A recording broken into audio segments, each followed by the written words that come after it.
Good morning. You have to bring it up a couple months in advance, okay? Thank you. Good morning. Just so you know.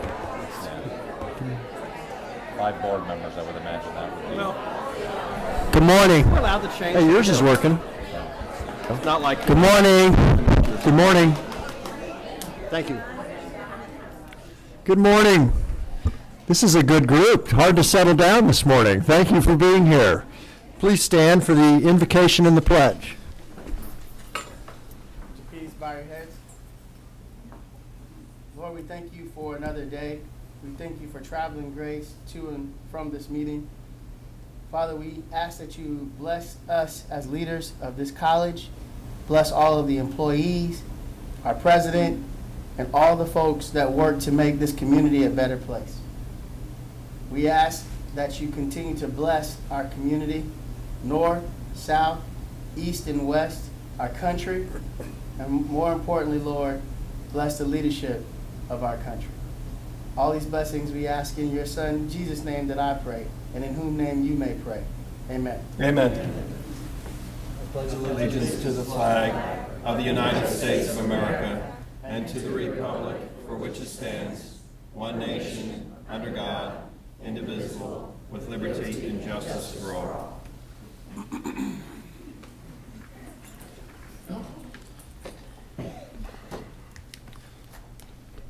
Good morning once again, and I appreciate all of you being here this morning. Thank you. We have some retirement resolutions. Dr. Law? We have a handful. And I'd like to start by inviting Eva Hefner to come forward. There she is. And your friends.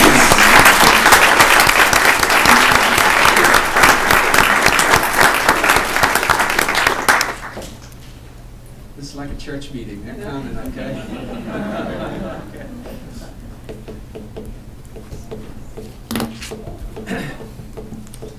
Eva Hefner began her career at St. Petersburg College, formerly St. Petersburg Junior College, in 1977. And Eva has faithfully served the college on both the Tarpon Springs and St. Petersburg Gibbs campuses for 34 and a half years.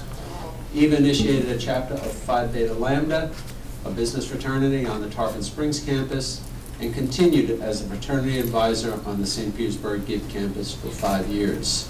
And whereas Eva launched the Tarpon Springs campus newsletter, handled student job placement, and served with distinction as instructor in charge of the Weekend Computer Institute, and whereas Eva expanded her teaching skills from business math, shorthand, and business machines to computer applications in a constantly changing technology field, and whereas Eva has shared her time and talents by serving on various college committees, including the faculty governance organization, grievance calendar, curriculum and instruction, search and screening, and whereas Eva has participated in the Educators in Industry program and attended professional workshops in technology and disability awareness.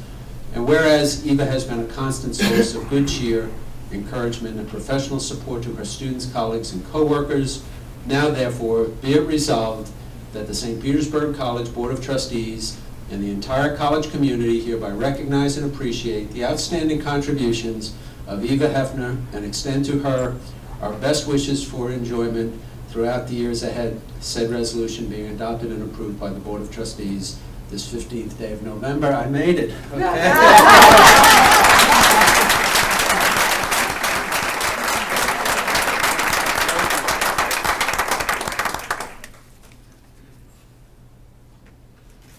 Mr. Chairman.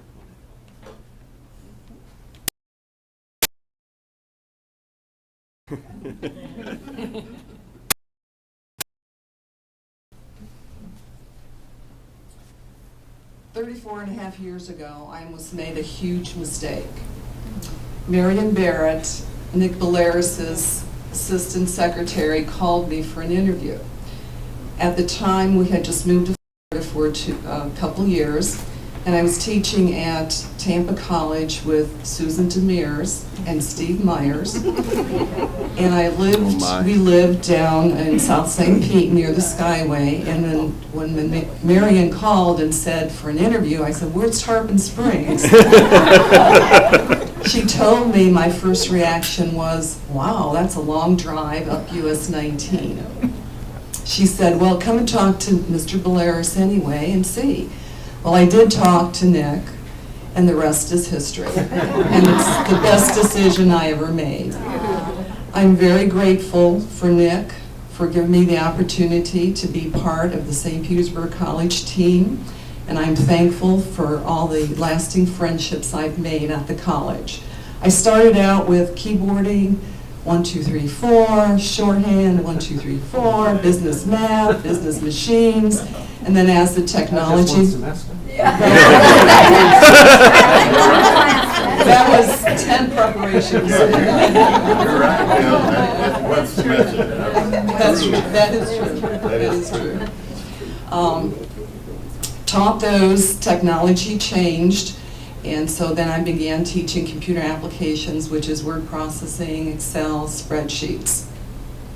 And I feel that my career has been very fulfilling, teaching these skills to students to help them with their other classes and their future career goals.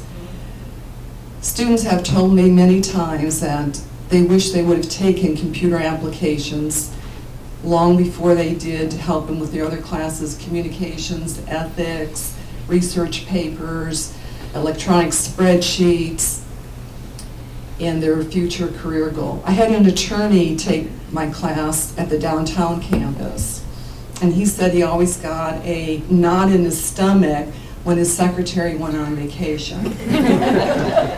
I also had a lady come by last week from Progress Energy, and Progress Energy and Duke Energy are merging, and her job is going to change. So she said taking this class has been very, very timely. In fact, she is going to tell her husband to take computer applications. This kind of feedback has made my day and has made teaching very worthwhile. At graduation in May, Susan Parchetta, who's also retiring, and we decided that our theme was going to be graduating to retirement. And retirement is bittersweet because it shows our age and our mortality. Last year, my grandmother died, who was 106. She lived with my mother, who will be 90 in December. So based on that, I guess I have a long life. And I truly hope that Social Security and Medicare will be around for all of us.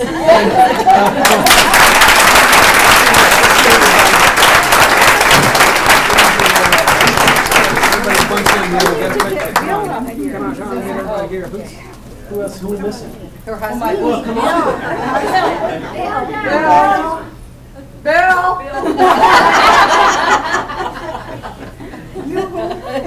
That's a taste of what's You're going photoshopping.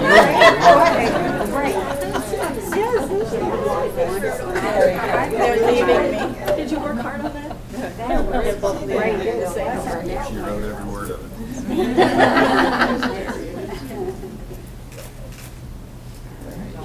Thank you. Thanks.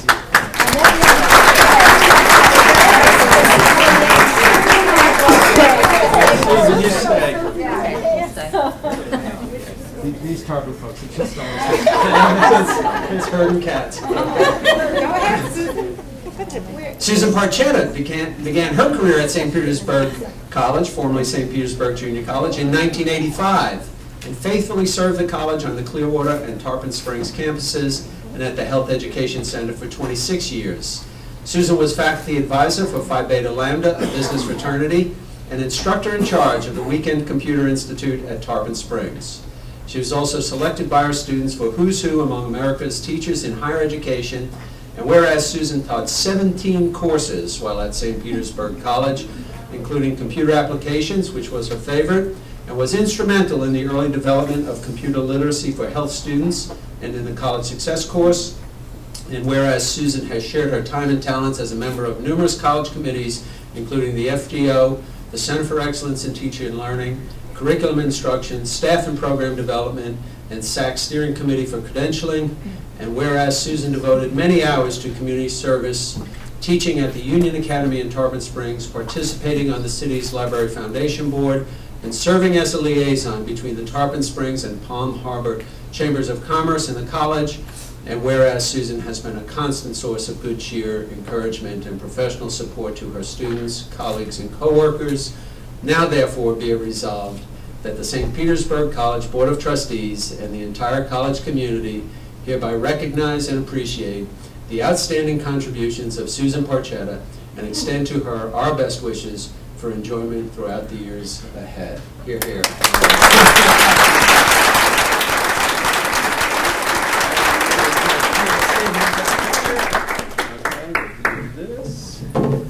Wait, you get a hold of this. Okay. Terry and I do this all the time. So Great.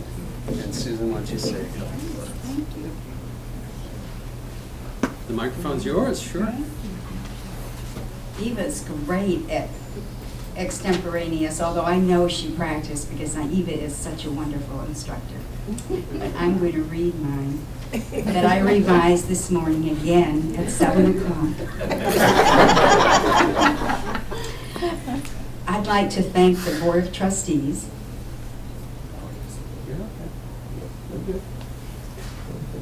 and Dr. Bill Law for recognizing my 26 years of being a faculty member at St. Petersburg College. What a great 26 years. That's not in here even. Dr. Law, thank you for reading the resolution honoring my service. I would also like to recognize Dr. Carol Copenhaver, who is the person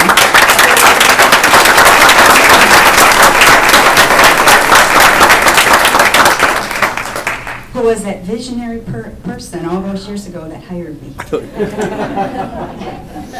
I don't even recognize. I would also like to recognize Dr. Comfrey Carney, my current provost.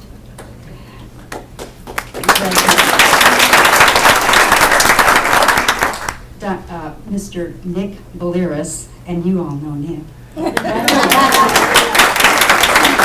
The instigator of the Tarpon campus in 1977?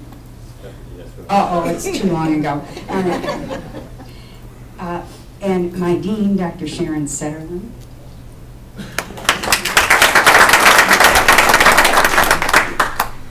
I am fortunate this morning to be acknowledged jointly with my esteemed colleagues, my dear friend Eva Hefner, Yvonne Ulmer. I'm not sure where Yvonne is. Yvonne Ulmer and I went to Nisad in Texas together, and let me tell you, did we have a good time. And that was herding cats too. It was wonderful. Tammy Riskowski, whom I have not met. So, Tammy, hello. And board members, Evelyn Bilrakis. And of course, we know the Bilrakises from Tarpon, so thank you for your service. And Dick Johnston. And where's Dick? Oh, right next to her. Nice to see you. Joining me this morning are my very special family. My husband, Terry, who many of you know. Our daughter, Robin. Who is actually, I may have to leave momentarily. She is off to perhaps jury duty shortly. She spent the whole day there yesterday and then came up and had dinner with us because our son Roger is in from South Florida. So he's joining us this morning also. And of course, this family they are the loves of my life. So we are happy they are here. Happy. I'd also like to recognize many of my friends who are here this morning, and who else but wonderful friends would arise this early in the morning in order to come here for this occasion. So I thank you all for being here. Some of my colleagues are here from Tarpon and other campuses, so we all appreciate that they're here.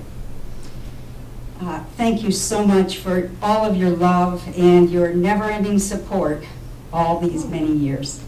And there's Dr. Ann Cooper and Tanja Williams, who also are ex-Tarponites, as we call them, from the Tarpon campus. It's a good training place. As much as I educated my students, I too have had a superb education. I've been surrounded by kind, intelligent, and witty colleagues. The college has awarded me every opportunity to enhance my teaching in two vital ways. First, to increase my knowledge of the ever-changing computer discipline, enabling me to keep up to date through coursework and conferences. Secondly, to develop new methodologies in the classroom geared for student success, my whole goal in life. One of the best features about teaching at the college is we can learn a better way to reach our students each semester, and then start with fresh ideas for the next semester. What other profession offers that kind of start again? What a marvelous career choice I made back in the 4th grade. I did, it's the truth. What exceptional stories and laughs I bring to the dinner table each night. Just ask Terry. 26 years sounds like a long time in one's life, and yet I remember vividly the day I was hired. I distinctly remember teaching my first class, business math, at the Clearwater campus. True to the fashionista embedded in my genes, I also remember what I was wearing. Thank you again to the board, wherever you all are. And Dr. Bill Law, whom I go back with in the 1980s, so I was ecstatic when Bill came back to be with us. And thank you, St. Petersburg College. It has been one terrific ride.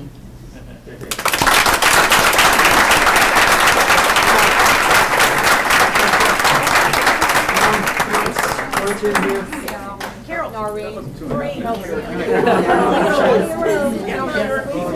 Would you stand right here? How did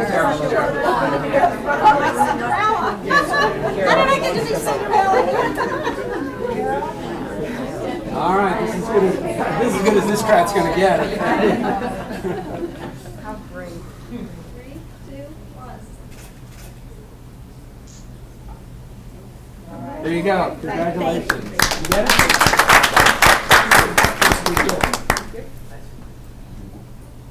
Come on.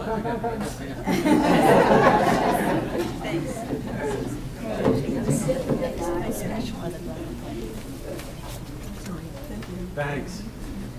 Thank you. Oh, my. Let's do.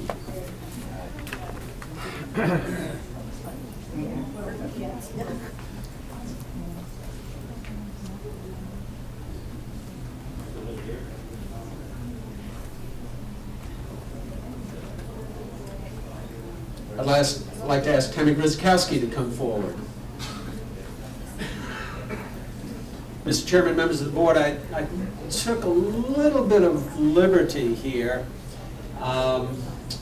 Tammy's actually leaving to move on to a different part of her career, but 30 years is a long time to devote. So we're gonna invest a few minutes to recognize another great service to our college, if you would. Wow. Tammy J. Gryzikowski has been an integral part of St. Petersburg College since she arrived at the School of Dental Hygiene in 1981.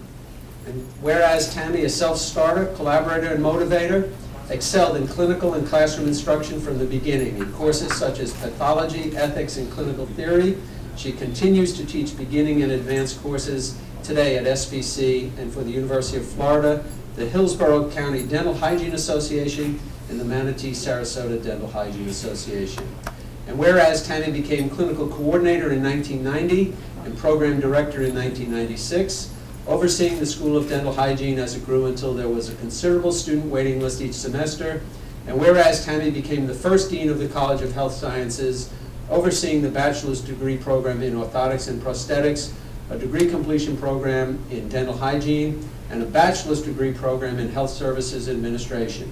In addition to overseeing the programs, including their accreditation, she developed and implemented the bachelor's degree program for dental hygiene and health services administration. She also set up an affiliation agreement with the United States Air Force to train 6 enlisted airmen each year. Students are selected for military installations around the world. And whereas Tammy has represented the college on numerous professional committees and councils through her personal membership in the American Dental Association, the American Dental Educators Association, the American Dental Hygienists Association, the Florida Dental Association, the Florida Dental Health Foundation Board of Directors, and the Pinellas County Dental Hygiene Association. And whereas Tammy has served the community by developing and overseeing the clinics Give Kids a Smile and Head Start fluoride varnish programs, and the Back to School Care Fair for children from low-income families, now therefore be it resolved that the St. Petersburg College Board of Trustees and the entire college community hereby recognize the outstanding contributions of Tammy J. Grzykowski and extend to her our best wishes for enjoyment through the years ahead. Hear, hear.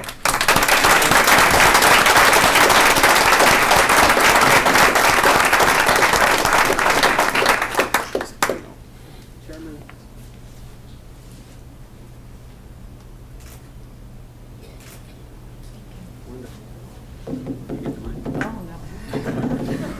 What it doesn't say is I developed online programs because I hate public speaking. And I was really excited that I was going to be last on the agenda because you would have already heard all the thank you and all the accolades and everything else. But first, I came like Doogie Howser. I was 12, and so now I'm almost 40. It has been an incredible journey here. I've worked with a fabulous team of people. It's easy to be a leader when you're leading and being supported by so many super people.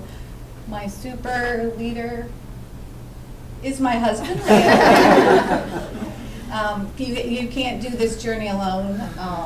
And so with that, I thank everybody, and I'm very excited with really most of all that St. Pete College always took a chance. I came with all these ideas.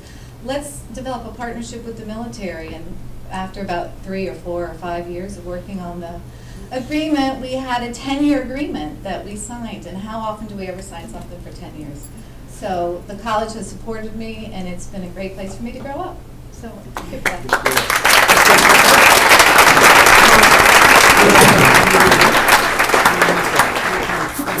God bless you. Right there, okay. Let me tell you something, Tammy's always been so busy with all her school. I'm so thankful that we can give her back. I'm really appreciative of that.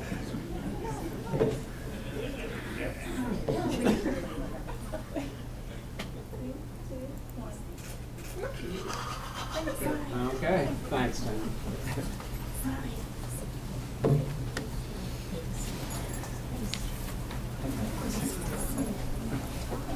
They all have very nice teeth and smiles, don't they? Because our December meeting is not going to be a formal meeting of the board, it's going to be a workshop, we once again took just a little bit of editorial license here and thought we would use this occasion to recognize Yvonne Ulmer. So Yvonne, if you would come forward.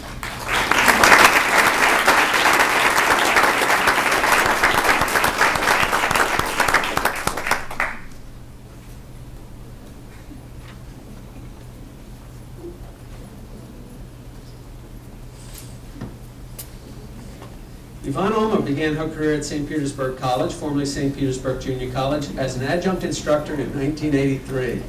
And Yvonne has, at different times throughout the years, successfully fulfilled the duties of college counselor, director of management and staff development, associate provost, and campus CEO. Her work included the coordination of the initial University Partnership Center programs with colleges and universities across the state.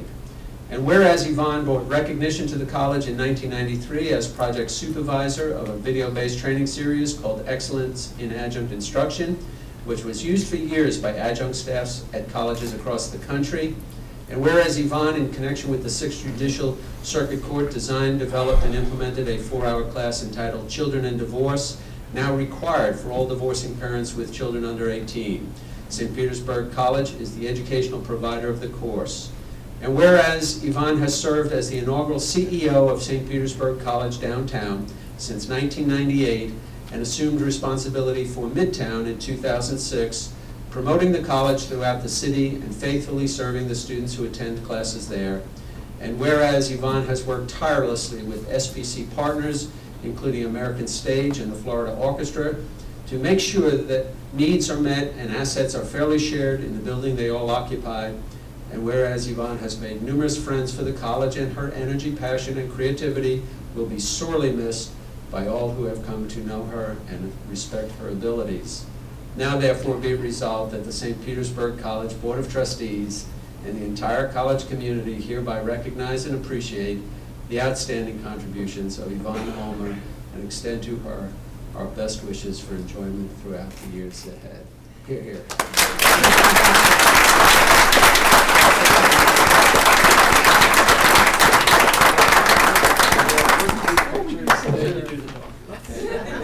That way, Mr. Chairman.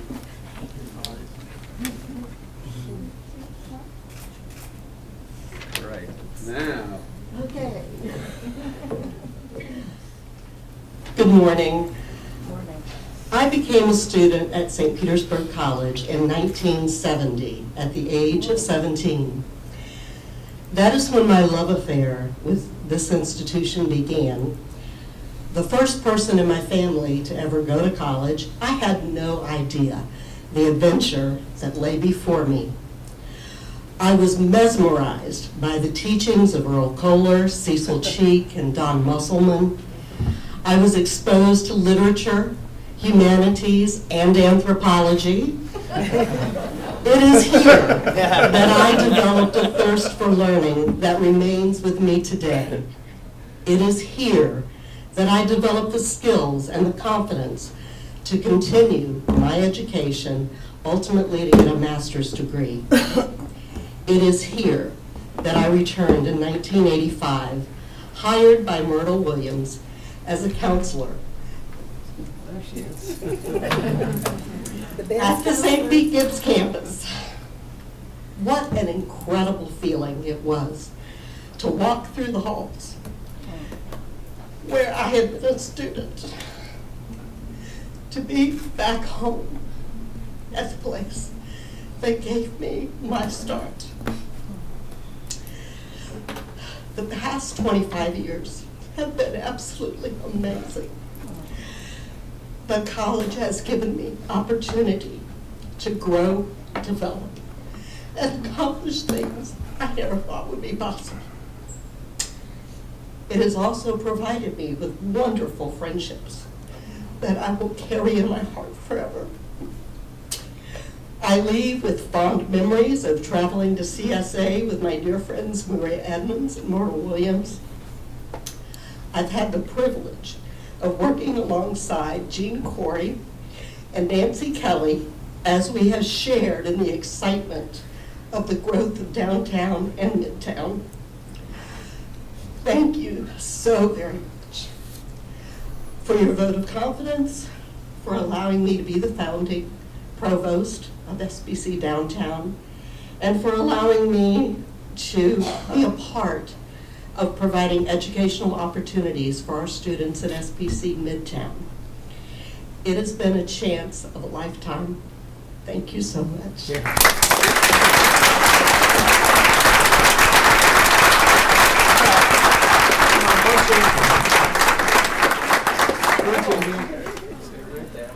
right there.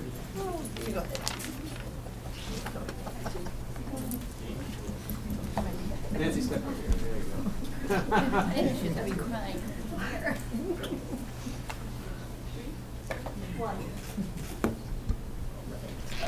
Thank you so much.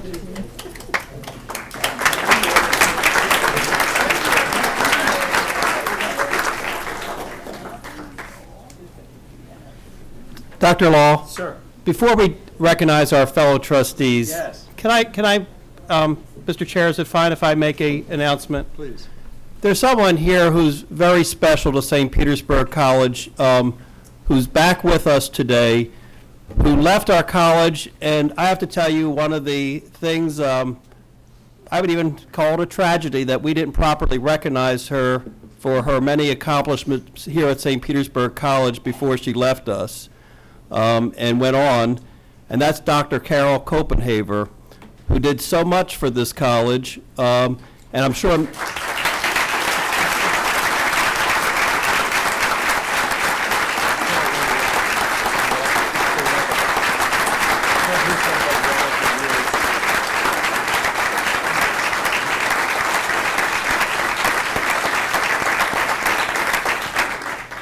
Carol, I want to thank you. I know we as a board, and Dick and Evelyn, you certainly could appreciate this, as we were doing all our crazy projects and taking the college in all different directions. You kept the wheels of the operation moving in the right direction, keeping the academic integrity of the institution correctly in line, taking care of our accreditation needs, and just keeping everything running so smoothly as we were going on in all these different directions. And first of all, you look fabulous, honey.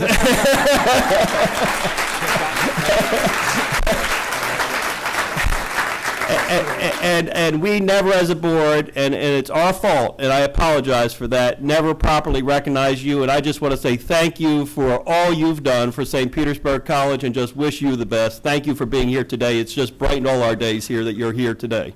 Thank you, Carol.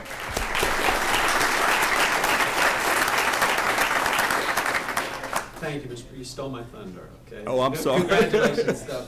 Times have changed. In times past, we would never let Nick and Carol sit next to each other. Way too much to put in one location, so they're both way too scheming. Evelyn Bilirakis, would you join us here, please, okay? Michael, come on up too as well. No, come on, it's... Are there any of those 10 or 12 grandkids here this morning? They're in school. Good morning.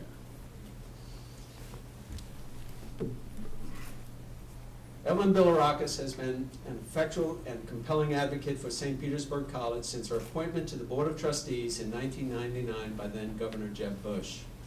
Mrs. Bilirakis has over the years spent many hours promoting the college and its programs, supporting its leadership, and encouraging its students through her active participation on various councils and committees. Her work resulted in her 2006 election to a term as chairman of the SPC Board of Trustees. And whereas Mrs. Bilirakis is known to be one of the college's most successful lobbyists, having been acknowledged by Governor Bush as the major reason he agreed to support our 2001 effort to offer 4-year degrees in education, technology management, and nursing. And whereas Mrs. Bilirakis, a longtime supporter of the arts, helped establish the Lipa Ratner Museum on the Tarpon Springs campus, served continuously on its board of directors, and was co-chairman of its first capital campaign steering committee. And whereas Mrs. Bilirakis and her family have shown they value higher education through their support of SPC's College of Education, which now bears their name, and the creation of the Bilirakis Mialouis Scholarship for deserving students studying at the Tarpon Springs campus. And whereas Mrs. Bilirakis has served our college with distinction, we wish her happiness in her retirement as she spends time with her family and friends. She will be missed. Now therefore be it resolved that the St. Petersburg College Board of Trustees and the total college community hereby recognize and appreciate the outstanding contributions of Evelyn M. Bilirakis and confer upon her title of Trustee Emeritus. We extend to her our best wishes for enjoyment throughout the years ahead. Adopted and approved by the Board of Trustees this 15th day of November, 2011. Hear, hear.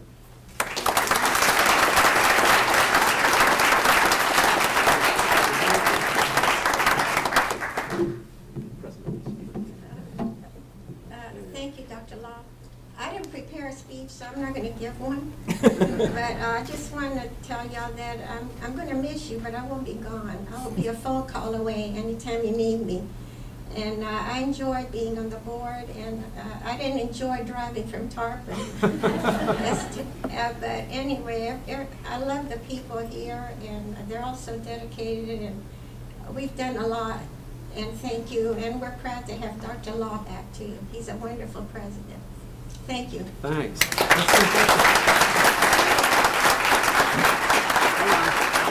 All the trustees, okay. You stand.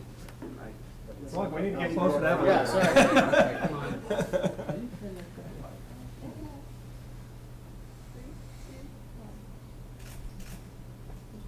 Thank you.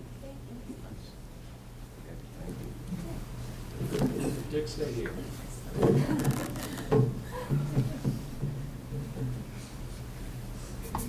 And take a breath here.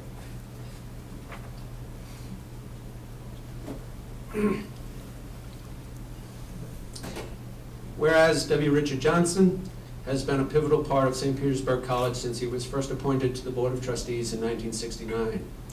And whereas Mr. Johnston, throughout the time he has been associated with the college, placed students' interests above all others concerning championing for low tuition, fewer fees, and reasonable prices for textbooks. And whereas Mr. Johnston, a CPA by profession, has kept a watchful eye on the college's finances, which has resulted in outstanding audits during his tenure on the board. His selfless diligence on behalf of the college resulted in the naming of the W. Richard Johnston Technical Building on the St. Petersburg Gift Campus in his honor. And whereas he has earned the respect of educators throughout the state through his service on the Florida Post-Secondary Education Planning Commission and the Florida Community College Coordinating Board. In addition, he has served several terms as chairman or vice chairman of the St. Petersburg College Board of Trustees, and has been named Trustee of the Year by the Florida Association of Community Colleges and the Association of Community College Trustees for the Southern Region. Most recently, he served as chairman of the search committee for a new college president, a task that required many hours of time and much patience. Whereas Mr. Johnson and his wife Linda have supported the college financially through gifts to the SPC Foundation that included the creation of a scholarship for deserving students. In addition, Mr. Johnston has been a key member of the Foundation Board of Directors for many years. And whereas Mr. Johnston has always valued higher education as evidenced by his current enrollment in REL 2300 World Religions on the St. Petersburg Gibbs campus. We wish him happiness in his retirement, and as he spends time with friends and family, he will be missed. Now therefore be it resolved that the St. Petersburg College Board of Trustees and the total college community hereby recognize the outstanding contributions of W. Richard Johnston and confer upon him the title of Trustee Emeritus. We extend to him our best wishes for enjoyment throughout the years ahead. Said resolution being adopted and approved by the Board of Trustees, St. Petersburg College, on this 15th day of November, 2011.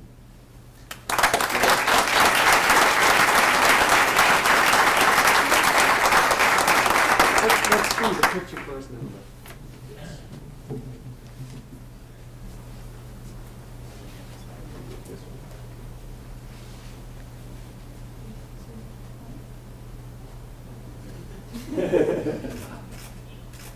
Let's do one more. Tom Furlan, would you join us? And Evelyn, would you join us?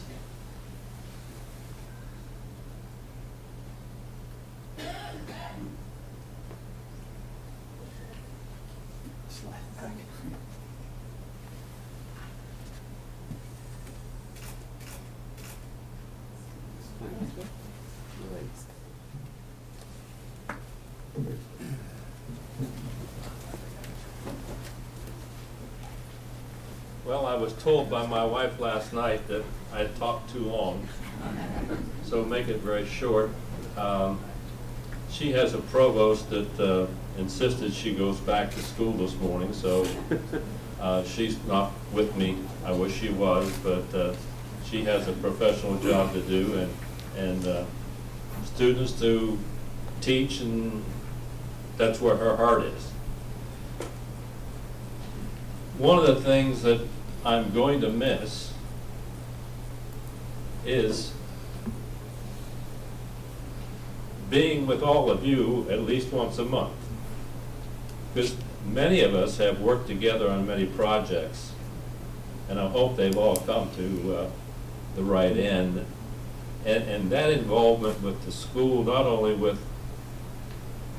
my fellow trustees, and we've had a very good board and worked very well together, but the association with each of you out there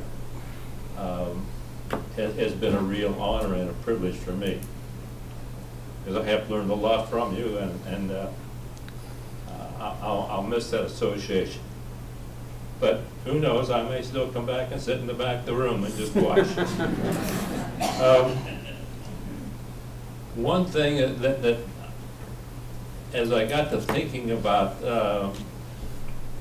what has happened over the years, and Susan Ryder, I'm going to ask you to maybe, along with the permission of Dr. Law, is so much has happened at this college since I got here in 1969 that we ought to have a history put together. Well, we still have people like Joe Lang still around here who has a lot to do with the college. Phil Benjamin, we still have memories of him, and other trustees and presidents who I think would be good to have somewhere in this institution a history of how we got from where we were in the Lynch Auditorium downtown to 55th Street Avenue campus, now St. Pete Gibbs, to where we are today, because our growth has been phenomenal. And one of the great things about what Dr. Law has done, he has brought together this community that was, Tarpon Springs was here, Clearwater was here, Epicenter was there, Allstate was there, and Dr. Law has done an excellent job of pulling it together as one college. And I know I appreciate that. But that's one of the things that I would recommend. Another thing that Bill just touched on, and this goes to the trustees, a challenge to you, a challenge to the faculty, a challenge to the administrative staff. St. Petersburg College has been a leader in almost everything that has happened in the state of Florida as far as community colleges and now state colleges. And that leadership has stood out amongst the other 28. I'm sure they were often obviously envious of us at the time, but that leadership was there. A lot of it was stimulated by presidents and trustees. And I like to see the idea of, Ken Burke has been one trustee that's done an awful lot. He's now serving on a statewide commission on post-secondary education, and he's the only trustee on that. But each of the trustees over the years, I think, has taken their role and moved it forward. And one thing that I would encourage each of the trustees was to take a class at St. Petersburg College. We sit here and make policy. And until you enroll in a class, and during this last teachers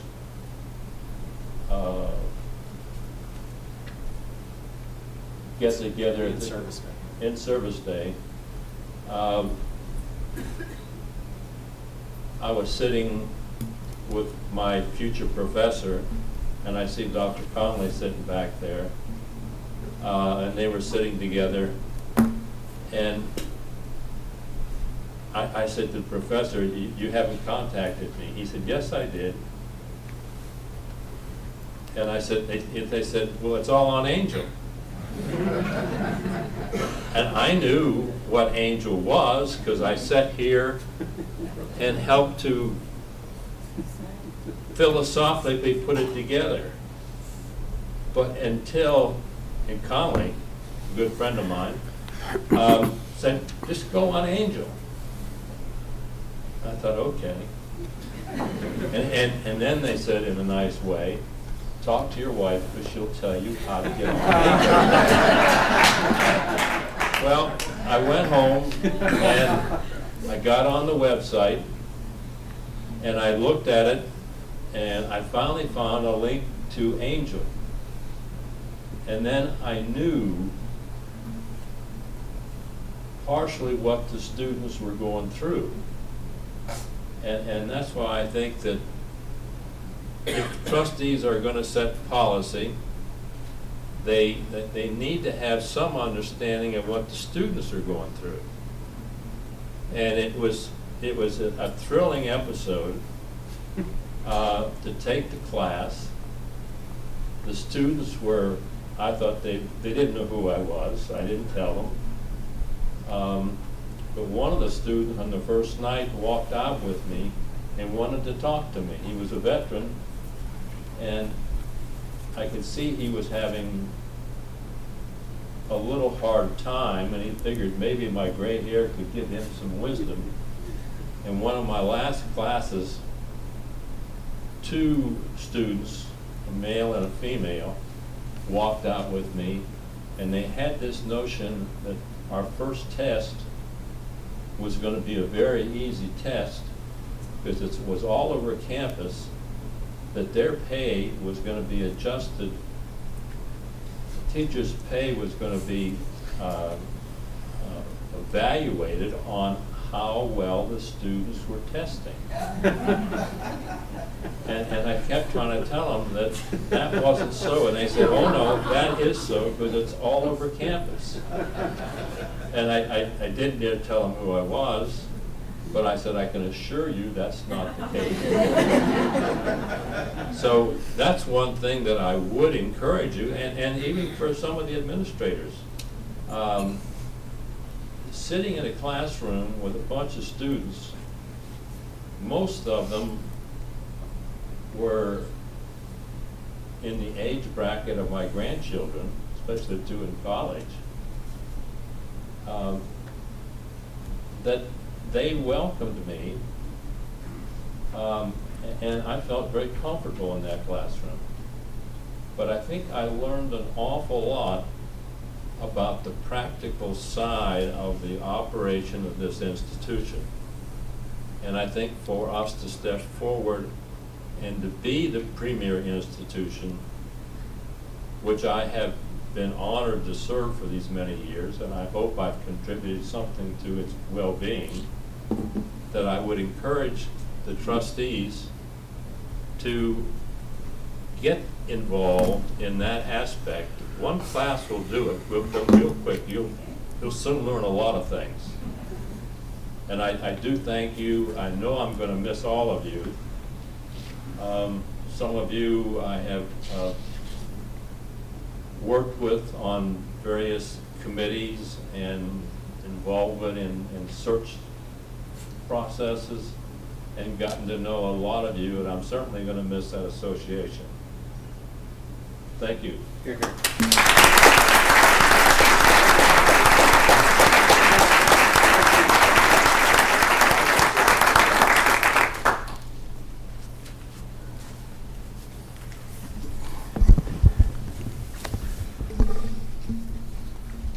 Mr. Chairman, members of the board, thank you for your patience this morning.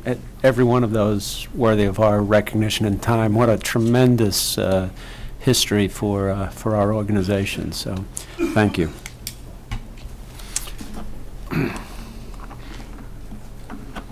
Before we continue on with some introductions that you're going to make, could I have a motion to accept the retirement resolutions for agenda item 2A, please? So moved. And a second? Second. All in favor? Aye. Thank you. Dr. Law? Can I, there are two things. There's, we have recognition announced for Ms. Bilrakis and Mr. Johnston. Those probably should have been listed up above. I think the board needs to vote because the resolutions recognized a vote of the board. So Motion, please. And a second? Second. All in favor? Aye. Thank you. Brief introduction, I'll ask them just to stand at their location, but we are delighted to have with us today Kevin Gordon, our newly named president, the provost designate for our downtown Midtown campus.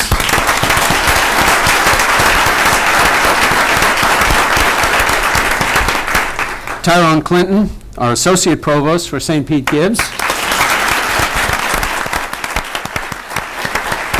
And Nancy Kelly, associate provost for Health Education Center. Mr. Chairman, a point of order, if you would, just a second. In reviewing the presentation, the whole agenda this morning, it's going to be long. We knew that part was going to go a little bit. I'd like to ask if we could postpone the discussion of the board on the branding project update, and I would very much like Mr. North to be able to be with us that day. So That's fine. if you will, we'll add that to the strategic part of our December meeting, and it's more appropriate there as well. Okay? Noted. That'll Thank save you. us some time. Thank you. Okay, thank you very much.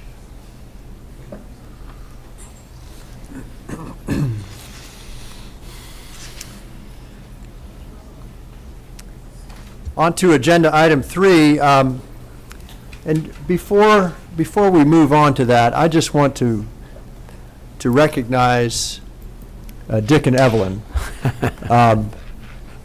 We had a lovely dinner last night at the Safety Harbor Resort and Spa with about 90 folks there. Family and friends of both Dick and Evelyn were there.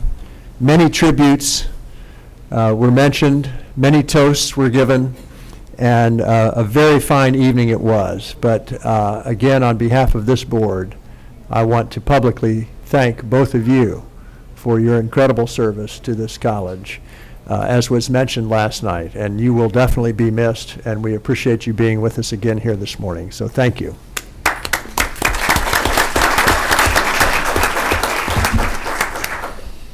We have one more little recognition to make, and I'm going to make it during my comments as chair. I would like to read to you a press release. Omega Psi Phi fraternity honors college president Bill Law. Dr. William Bill Law, president of St. Petersburg College, has been selected by Etta Row chapter of Omega Psi Phi fraternity to receive its highest honor, Citizen of the Year award, for his outstanding efforts in the community and in the field of education. He will be the first non-African American to receive this honor in the 49-year history of the chapter. For 5 years, Gibbs High School, a predominantly African American high school in St. Petersburg, had been trying to shake its status as an F school and obtain a better FCAT score. To make matters worse, the Department of Education changed the school's status from F to intervene, giving authority to the state to step in to improve the school. That didn't sit well with Bill Law, the new president of St. Petersburg College. He read about the school's plight in the newspaper and wanted to do something to help. So he worked with the county school superintendent and the principal and staff of Gibbs High School to find a solution. Although there was no budget to assist Gibbs High School, Dr. Law offered full use of SPC's resources. That meant new access to higher education and academic support for Gibbs students. Through SPC, Gibbs High School students were able to take SPC's college placement test, as well as take college classes at their high school. Students weren't the only ones to benefit from the Gibbs SPC partnership.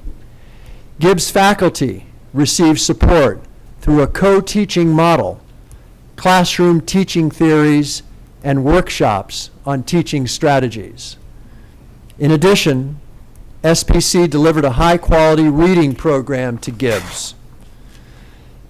Dr. Law took leadership in guiding the College Board of Trustees to stop the closing of the Midtown campus. Instead, he worked with Mayor Bill Foster and City Council to identify a site on 22nd Street where a full-service, over 30,000 square foot building will be constructed. He also hired Gibbs High School principal Kevin Gordon to be the provost of both the downtown and midtown campuses. Also honored will be 30 African American males from 3 schools who are scholars. This project of the fraternity, in addition to its volunteer efforts with the Pathfinders program, underscores the fact that black males are interested in academic achievement. Dr. Law, you bring honor to this college and to this board. Thank you, sir.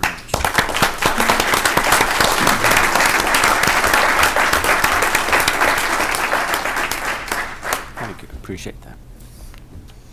Other comments from other board members, please. Thank you, Mr. Gibbons. Thank you, Mr. Chair.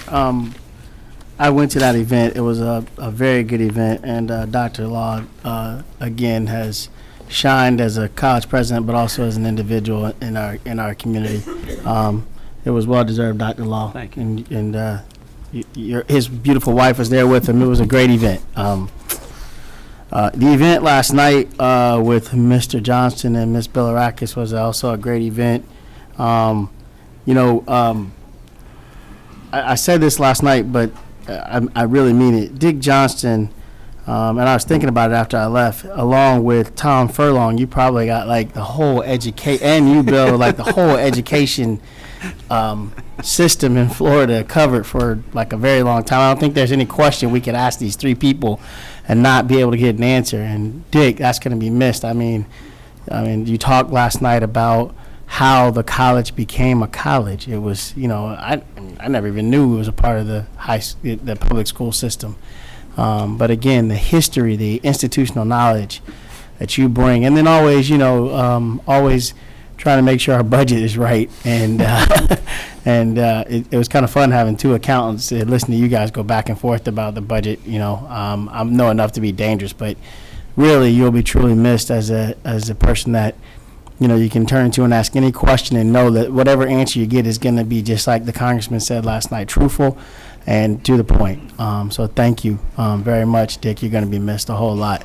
Evelyn told us, Ms. Bilirakis told a story last night about how we became a 4-year institution and how it was the last vote of the legislature, and her son went up to Johnny Byrd and said, if you don't put this vote through, I'm going to call my mom. Now that was true.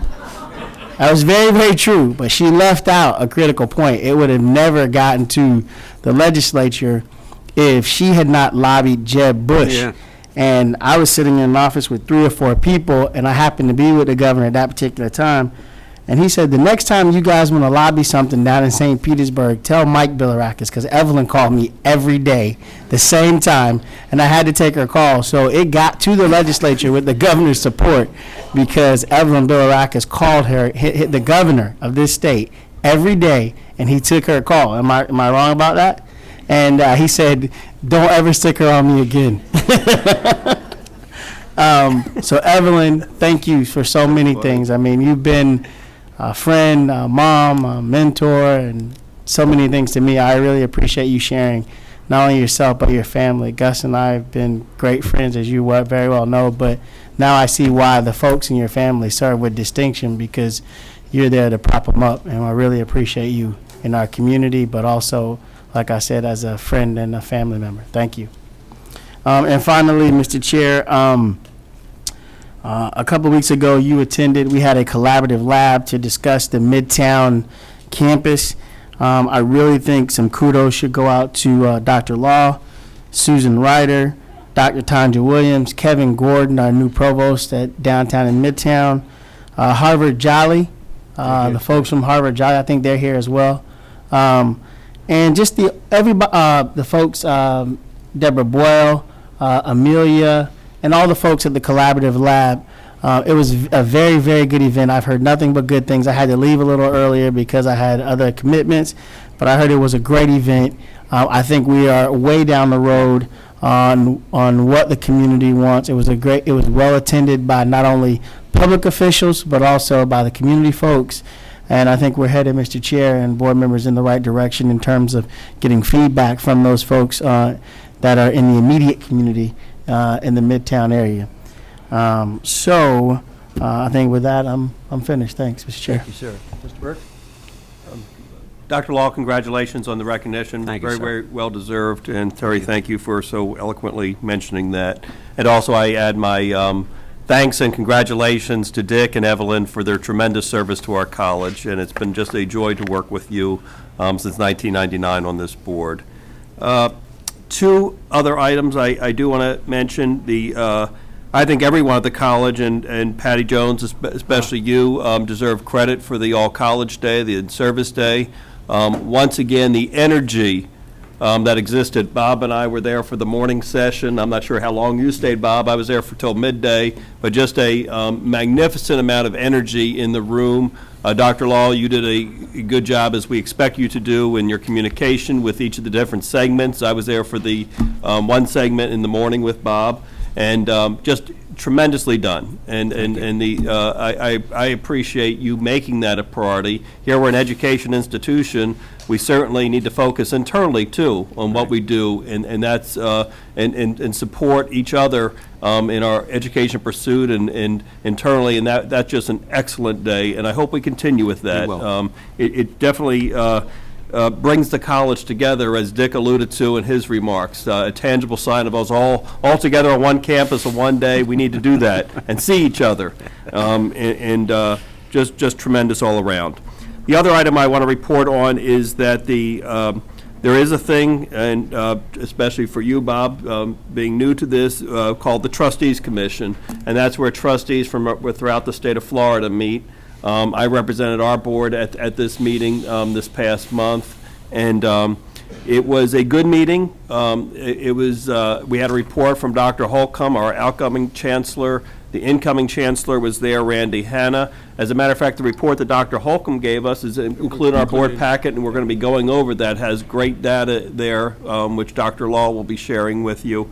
But one of the things that came out of the Trustees Commission, and Dick, you'll especially appreciate this, is that we said we need to form an organization like that mirrors the President's Council, with one trustee from each college who can meet as a council and advocate on behalf of the issues that trustees should be advocating for, especially focusing on the governance issue. So that's my report. Thank you, Terry. Thank you, Mr. Burke.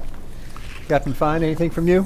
Just a short real brief comment. One, I'm coming to grips with the big shoes I'm about to fill, so I hope I do them proud. But I also wanted to reiterate what an enjoyable day, the professional day was. Thank you. Hats off to you and the leadership team. This last month, learning so much about the school, coming to that day, showed me a lot, and it was quite educational. So hats off to you for putting it on, and the leadership team that provides that. Thank you, sir. Dr. Law. Yes, Mr. Lang. I had the great privilege 20 years ago to form a foundation, and that foundation has thrived. It has given over $250,000 to St. Pete College, among many other charities that it's awarded. The only mistake I made is I set the annual meeting for this morning at 10 o'clock. So I'm afraid I have to leave. Thank you, Mr. Lang. Thank you. Yes. Oh, Mr. Gibbons. No, that's all right. I was going to talk about the All-College Day, but it's been said. Okay. Dr. Law. Mr. Chairman, a couple of brief things and then one clarification. Let me introduce to you Lara Holmes. Lara, please stand.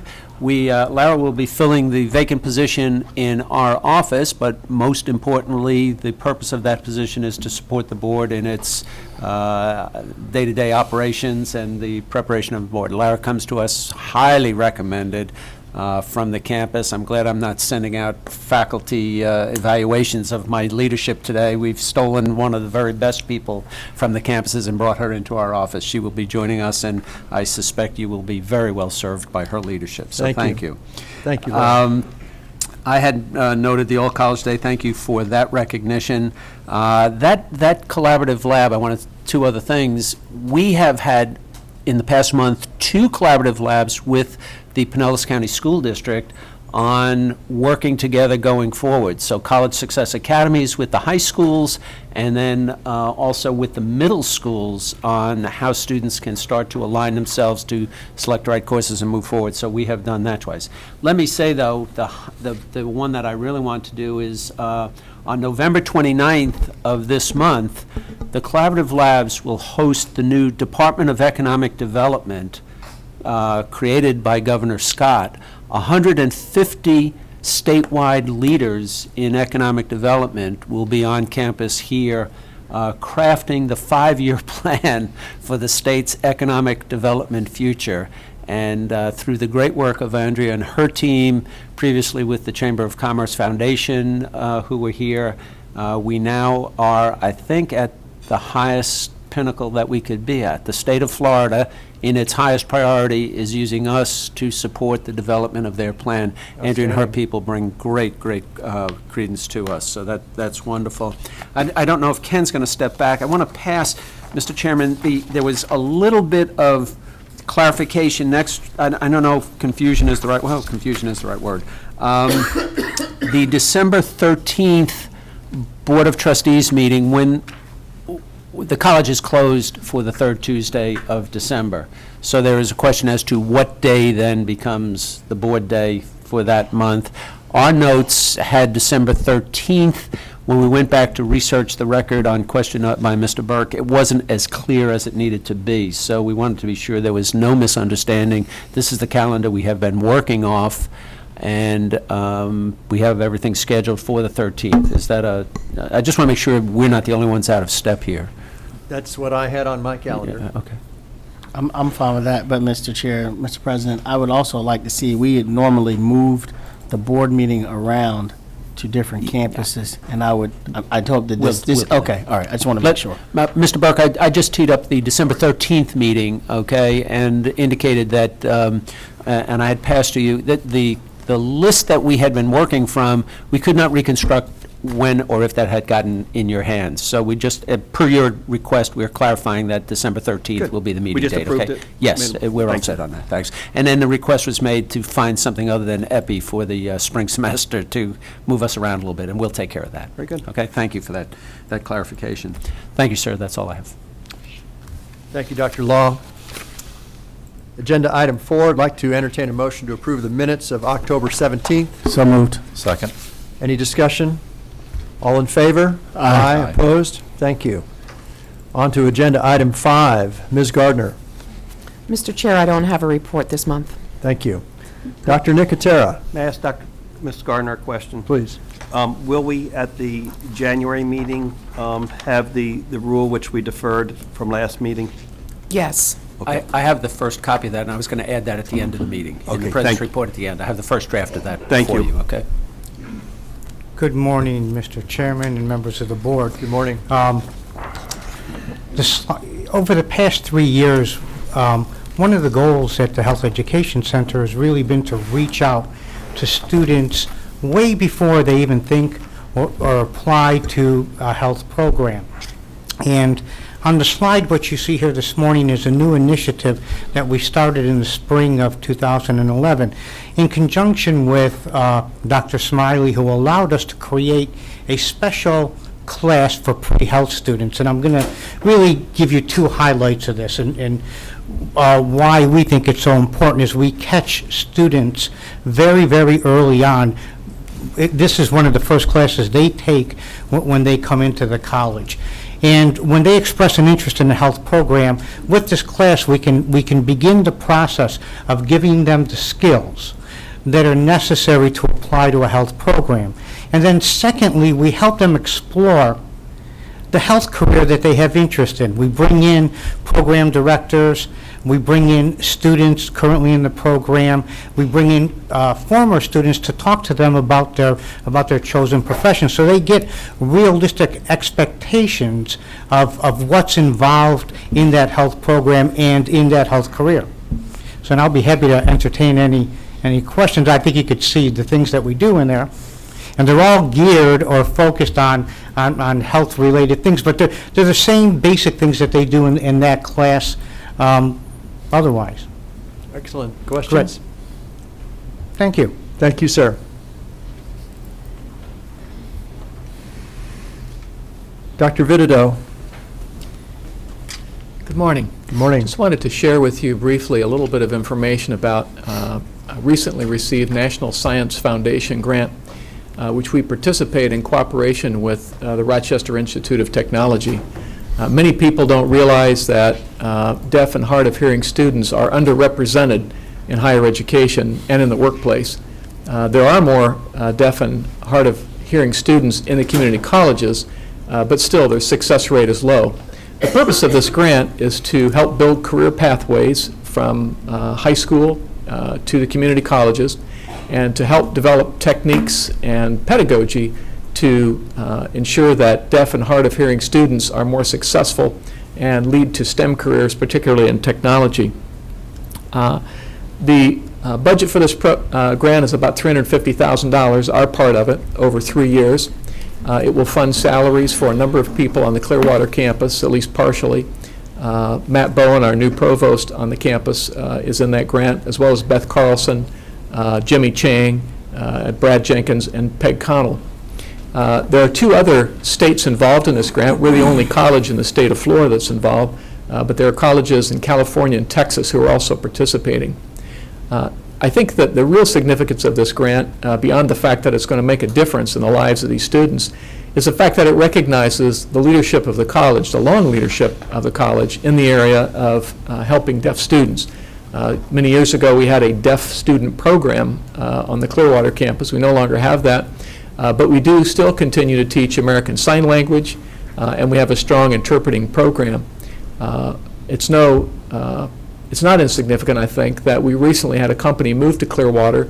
They're called Z, as in the letter Z for Zulu, Video Relay Services. And clearly one of the reasons that they located there was the fact that we can provide them with graduates from American Sign Language Interpreting Program. So I think this is a significant grant for us. It may not be huge in terms of dollars, but I think it means a lot to the students that we'll be helping. It has national implications, and I think it does recognize the strength of the college in this area. Excellent. Questions? Mr. Burke. I really have more of a comment than a question, and because at times when the board does certain activities, you question what's the value behind them, and one of the things we do is go to the National Legislative Summit each year in D.C. and speak to Congress. And when the Obama administration started out, the universities arranged it so that the National Science Foundations would only would cut out community colleges from any of the grants. So the $350,000 which we're getting now was at jeopardy, or would if they were successful, and it happened to be at the same time we were going up there, and that was one of our big pushes that year. And shortly after the National Legislative Summit, the Department of I think it's Department of Education, where I'm not even sure, but the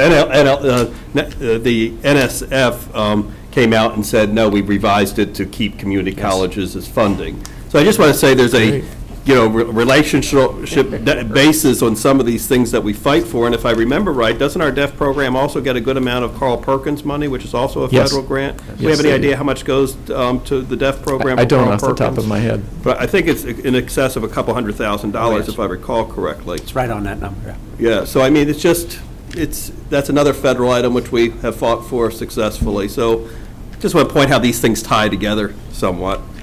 Thank you. Other Thank questions, comments? Thank you, sir. I also take that time, the brochure is out for the National Legislative Summit in February, and it's in the days that includes February 14th, so you have to be away from your loved one.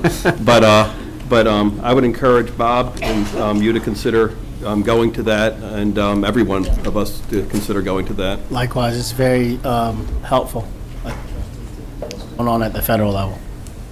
Thank you. Dr. White. Good morning. Good morning. When Dr. Law first arrived as our president and secured this spot on the agenda for provost, my first intention was to highlight each of the academic departments at St. Pete Gibbs.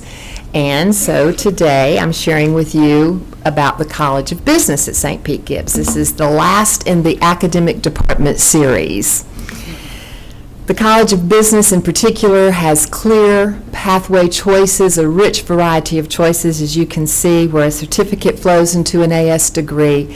An AS degree leads directly to a bachelor's. This fall, we have 338 students enrolled in 19 different course sections of AS level College of Business courses. A little anecdotal information. In 2005, Sigma Beta Delta International Business Honor Society was formed. That's for the lower division, and their induction ceremony is now held on our campus.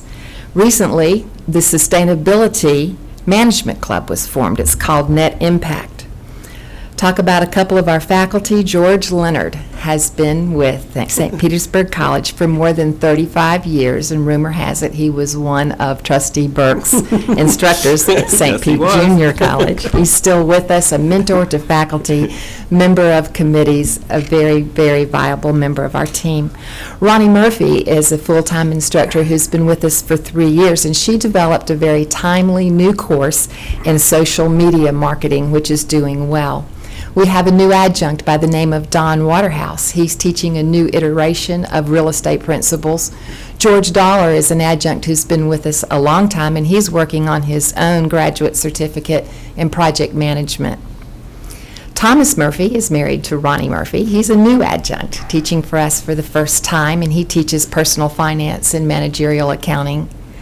Michael Poliquin is an adjunct in marketing. He teaches at St. Pete Gibbs and at Tarpon. He's a retired business executive from whom our students benefit much.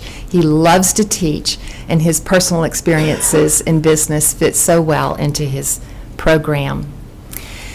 There are some dedicated students in the College of Business. I want to tell you briefly about 3 of them. There's an international student from India, started out at Argosy, switched to SPC because of our convenience, because of the quality of our programs. He's graduating with his AS this semester. Will go back to India in January and then come back to us in the summer to work on his bachelor's.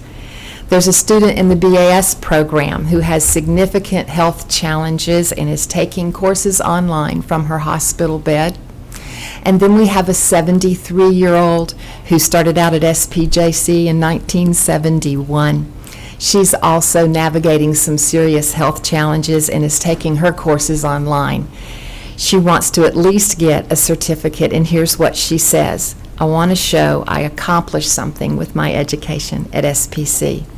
We're grateful to the entire College of Business team at St. Pete Gibbs and the many opportunities they provide for our students, capably led by Mr. Mike Ewell and Dean Greg Ninsteel. Thank you. Questions, comments?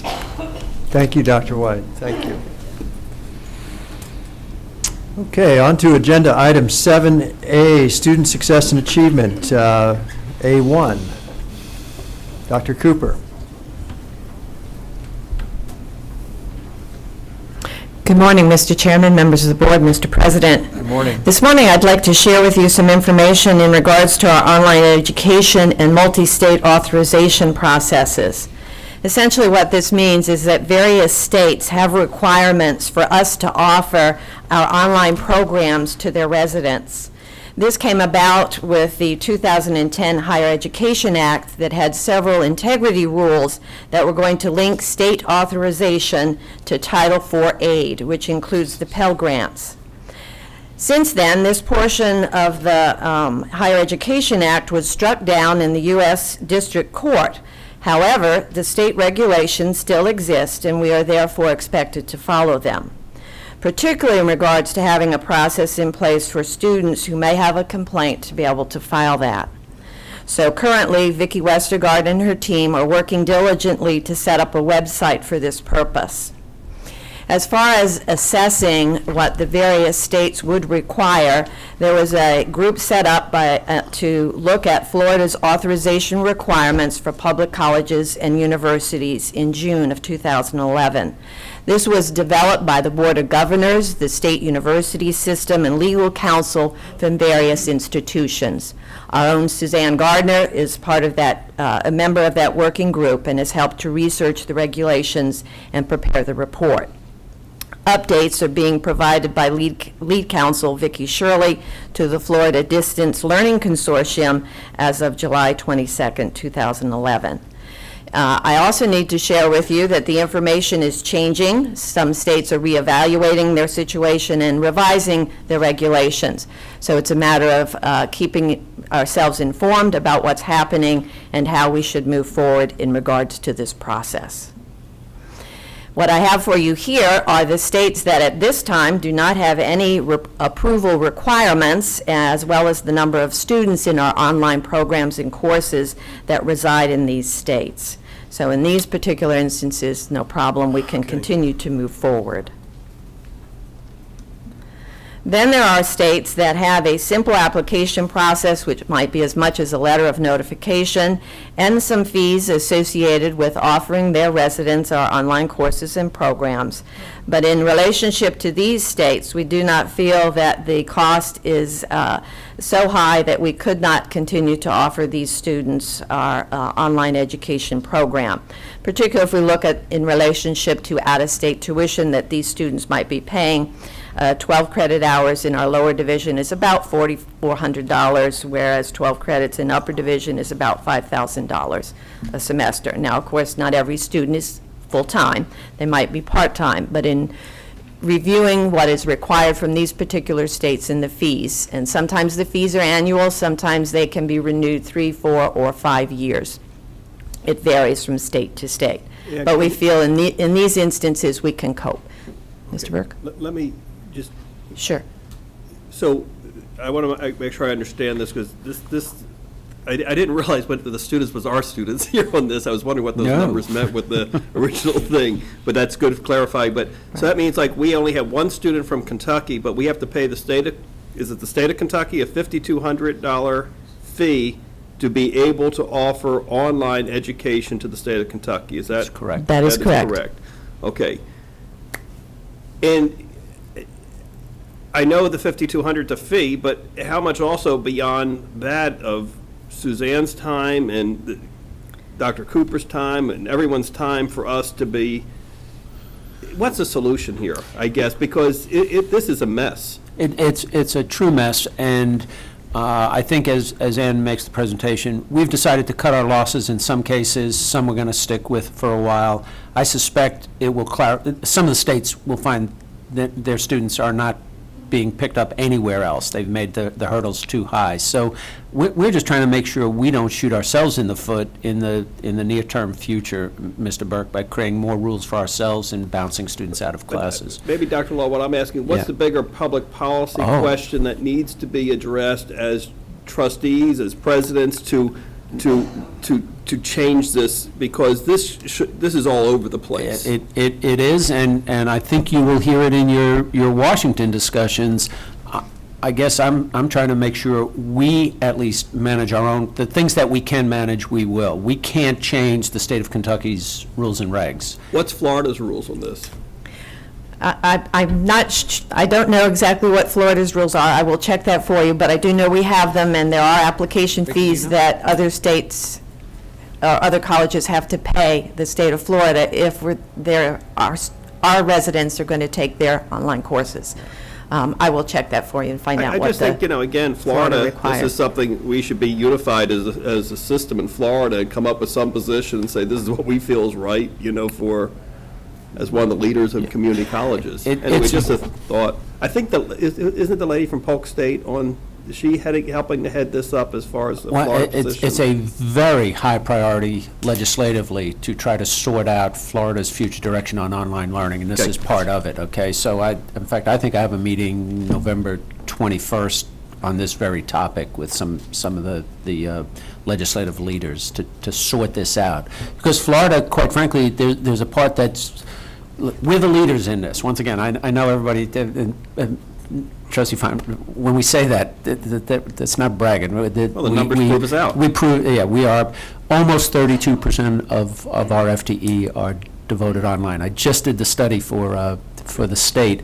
But the state of Florida is very interested. They're in the process of making a handshake agreement with Western Governors University, which is the most sophisticated public online. I guess Phoenix would be the private version of that. Western Governors is going to come into Florida under a license and contract with state support to help them get here.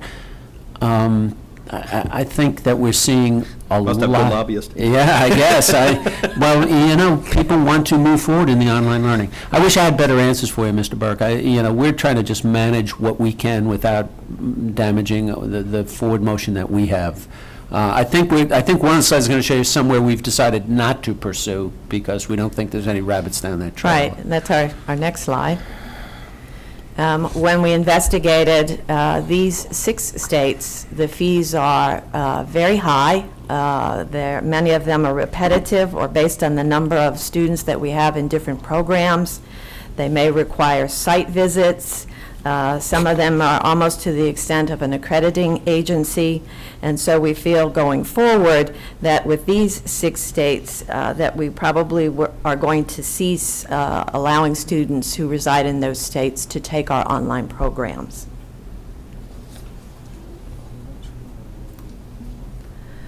So our recommendations would be to continue to operate with a physical presence in the free states, was the first slide. Complete any paperwork for the states that require notification, and one state, which is Missouri, that requires an application but no fees. We want to take care in how we advertise in these states and where we hire our faculty, because that also can impact these regulations. We'll take steps to discontinue operation in the states that require very in-depth application, site visits, and substantial fees in order to serve students in those states.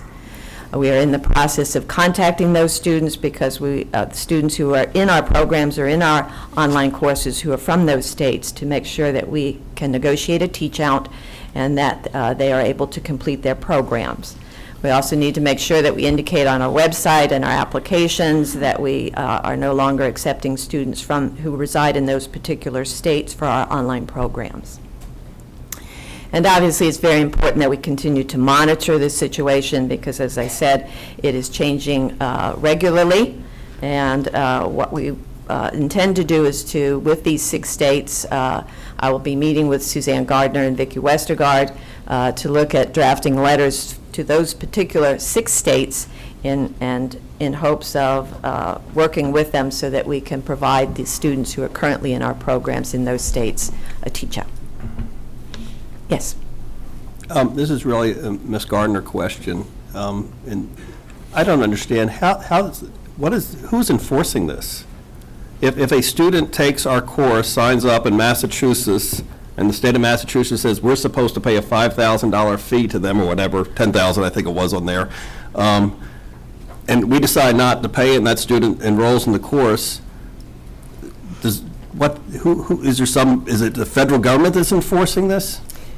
Originally, under the Department of Education program integrity rules, it was the government because it was tied Federal to federal government? aid. Yes, under the Higher Education Act.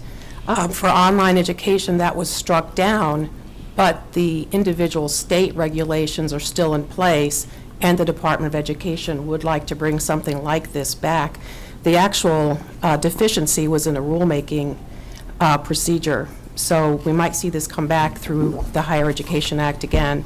In any case, the states already have these regulations on their books, and they know which, they know who's in their state. So by sending out the letters, basically, we're giving notice to them that we have online programs in those states. I still try to get my arms around this issue. What's the sanction is what you're saying. So what happens? I guess the Right. federal, but who is in favor of this stuff? I mean, it just seems so ludicrous. It's like, whose agenda is it to keep it the way it is?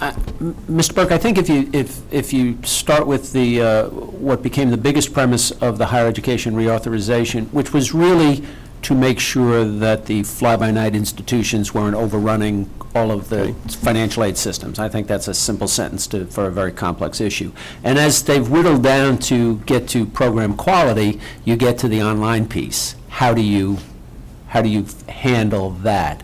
And I think they're saying that states have to have to license the interstate agreements between the institutions. Why don't they recognize the accreditation authority? If we're a SACS accredited institution, then SACS just doesn't apply to our courses in the classroom, it applies to us as an institution. So obviously the quality of our online students' classes is being monitored and scrutinized by SACS.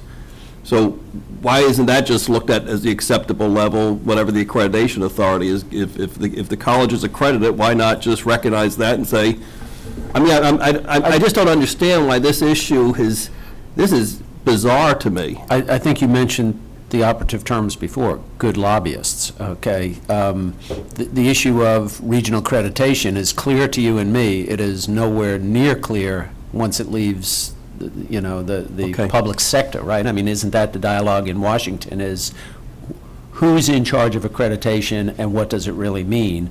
And some of our good friends in the profit-making, the proprietary sector. You're a good friend. Well, I mean, everybody's on a spectrum. There are some I wouldn't be associated with. There are some who I'm very respectful of the work that they do, and they have a different accreditation, and they lobby hard to get that accreditation recognized. So, but it's a mess. I mean, I wish I could tell you it was simple. I do have an update on the state of Florida. It's a 4 to 6 month process. Enrollment is, it's an enrollment-based fee, so it can run $500 to $5,000, plus $2,000 to $3,000 per degree level, plus $200 per degree program. So Well, that's good news. Nobody will be, the states will be licensing our students. We have a high tariff. We have the highest fees. We're number one. Thank you. Thank you. That's what I'm saying, we can't talk out of both sides of our mouth here. They'll stay in our state. Mr. Burke and I were at the Association of Florida Colleges regional meeting, their annual meeting a couple weeks ago, and a very, very powerful presentation was given, and through Mr. Burke's good offices, we got access to that, and I asked our institutional research team to review it, dress it up, and offer it to us today. I think it has very telling information. These guys may even have answers, but I have to provide a little air cover. It's not their presentation, it's someone else's, and they've had a week to work with it, so.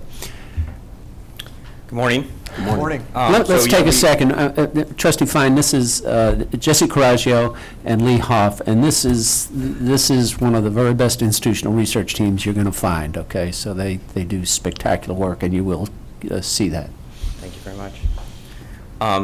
As Dr. Law mentioned, we weren't actually at Dr. Holcomb's presentation, so we've done some interpretation. We've also tried to fill in with some of the local information, and I think this presentation will be a good segue to our next presentation to talk about some of our baccalaureate graduates and their characteristics.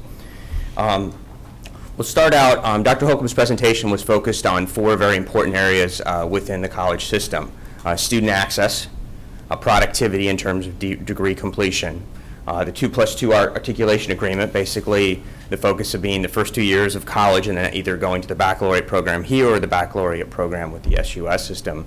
And then the last component, which is a very important topic in the news today, is the component of student affordability. And we'll look at some comparisons between the college system, the independents, and the SUS. As you're probably all very well aware, enrollment has been way up for a number of years. If you look at that increase, it's almost a linear progression from 06-07. Just a point of clarification, this isn't students, this is full-time equivalents. The way they calculate full-time equivalents is they take the total number of student semester hours and then divide what they believe is a full-time load. So it's divided by 30. 12 in the fall, 12 in the spring, and then 6 in the summer term. So that's how they come across the full-time equivalent measure. But you can see the linear progression there. You've probably seen charts before when they overlay some of the economic information on top of the enrollment, and there's a direct inverse proportional relationship to the economic indicators and what we see in terms of enrollment growth within the college system. This speaks to one segment, and I think a lot of times we think of this as kind of the traditional segment of students that we take into the college system, and we wanted to talk a little bit about it. if for nothing else to kind of put in perspective of some of the elements of our student populations. So in 08-09, there was 152,000 high school diploma recipients. Of those recipients, 61% went on to post-secondary education. And then this information here kind of breaks that down. So of those 61%, 67%, or about 2/3 of those students, went on to the Florida college system. We have about 29% that went into the SUS system, 5% in their ICUF or independent universities, and then 3% in the PK to 12 adult programs. But to kind of put this information into perspective, we actually had in 9-10 907,753 students within the Florida college system. So this particular segment of the population really only represents about 6.9% of the total enrollment in the college system. This was information Dr. Holcomb provided to give you a perspective of what they're anticipating the growth is going to be in the Florida college system. And what we're looking at here is the goals the Department of Education has put forth in terms of the race to the top information. So if you look at the first row across, what you'll see is out of the 100% of ninth graders in 2001-2, 22% actually earned at least a year's worth of college credit by 2009. Their hope is to double that amount. So they hope to get to 44%. And what's very important for us is how they interpret to do that. One, they anticipate in increasing the high school graduation rate from 59% to 85%. Second, they hope to increase the number of students that are actually going to college from 58% to 74%. And then there's a slight increase on the back end in terms of those students being awarded college credit.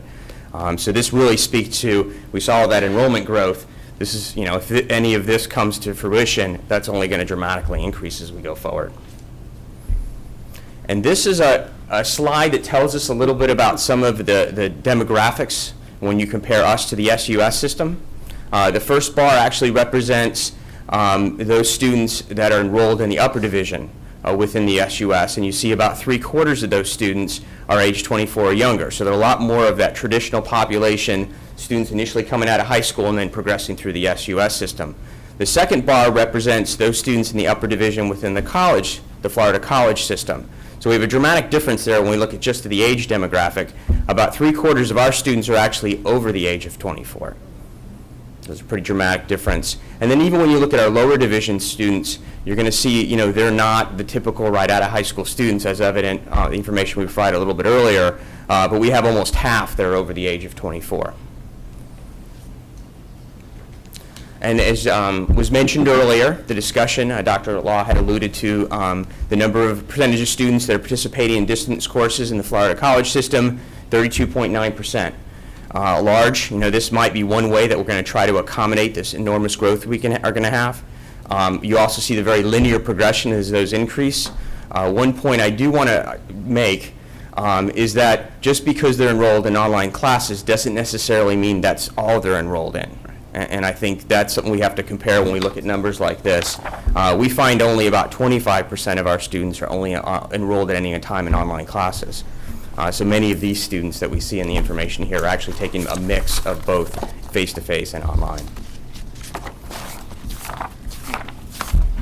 Next, we're going to move to looking at regional degree production. And this data comes from the Southern Regional Education Board, or SREB. And as you can see, Florida is the largest degree producer when you're looking at associate degrees and certificates. This is for 2008 and 2009, and we're just ahead of Texas. This follows by taking a look at the national perspective, where Florida ranks second nationally when you're looking at associate's degrees awarded for the same time period, 2008 and 2009, just behind California, and again ahead of Texas. Now we're going to look at the projected degree production for the Florida college system, and this is, again, numbers that come from the state. And as you can see, they're projecting quite an increase between now and 2019-20. Much of this is tied to the data we saw just a moment ago about the expected enrollment increases from both general enrollment increases as well as the Race to the Top program, other state and national projects such as the degree completion initiatives that we've talked about before. We're now transferring over and looking at the 2+2 articulation portion. And this is really looking at who makes up the state university system enrollment. And as you can see from the pie chart first, that the FTIC native students, those that started out as freshmen at the state university, is almost nearly the same percentage of those that are represented by students that are transferring from the Florida college system. As you can see, the Florida college system transfers are a very important component of the state university system. And then when you look at the line graph, you can see that both at the same time there's been an increase in the Florida college system transfers, which is the blue line, if you can see that, the top line there.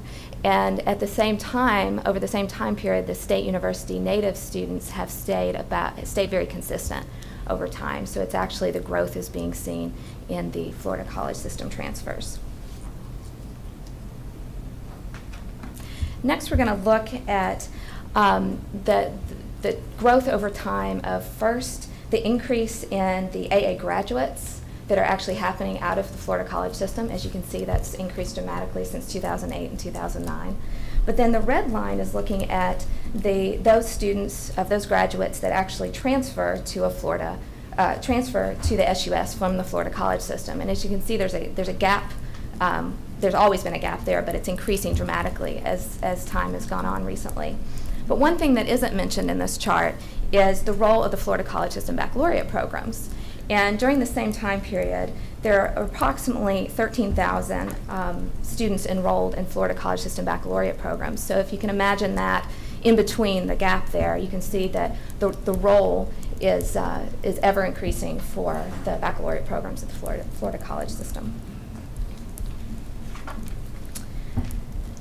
And the next chart is then looking at the state funding, the average state funding across all of these SREB states, again, the Southern Regional Education Board. As you can see, Florida is at the bottom end of this. And as you may note, the 2009-10 state funding number here is about $48.50. And that's more of an average number for both the state universities as well as the Florida college systems. The Florida college system number is actually around $2,000 less than that. And it's interesting to note that today's rates, the students are now contributing 47% of their total tuition, as historically over the past, say, 10 years, the state contribution has dropped.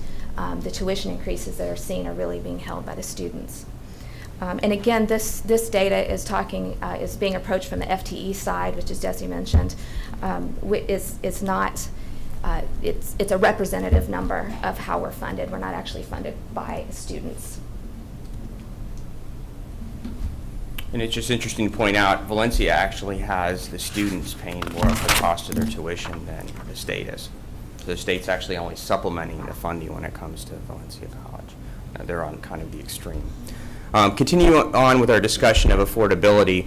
This gives you kind of a perspective to look what's the cost to a student for a baccalaureate degree in Florida. If we look to the left side of the slide, we can see a student that stays within our system both for the first 2 years and the 2 years for baccalaureate, and what their fees are going to be. So it's around $22,000, $23,000 on the high end.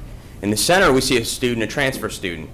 First 2 years here at community college, and then the last 2 years in the SUS at a university. And we can see it ticks upward, $28,000 to $31,000. And then for a student that's a native student that spends their entire time within the university system, we see our highs and lows in terms of averages, and we're up around $36,000 and $39,000. We look at a similar comparison when we're focusing on the ICUF schools, the independent colleges and universities. And same numbers on the left-hand side where we're at. In the center, we find a student that first 2 years here, next 2 years in that independent school, it jumps up between $28,000 and $82,000 based on the variability within the cost for the various ICUF institutions. And then all the way to the right is a student who spent the entire 4 years within the ICUF institution, from $36,000 up to $150,000 for a 4-year education. One thing that's kind of interesting to point out in the slide is the orange part of the stacked bar chart represents the money that's actually received from the state. So we actually receive $11,000 from the state for each baccalaureate degree. The ICUFs, the independents, actually receive $8,500. It's kind of an interesting distinction. This slide actually shows you a little bit about where our costs for the college systems fit in terms of tuition as compared to the money that they're receiving in terms of Pell Grants. What we find there on the maximum Pell Grant is the highest line that we see there. The second line is the average Pell Award. And then down below, they've done a comparison to tuition.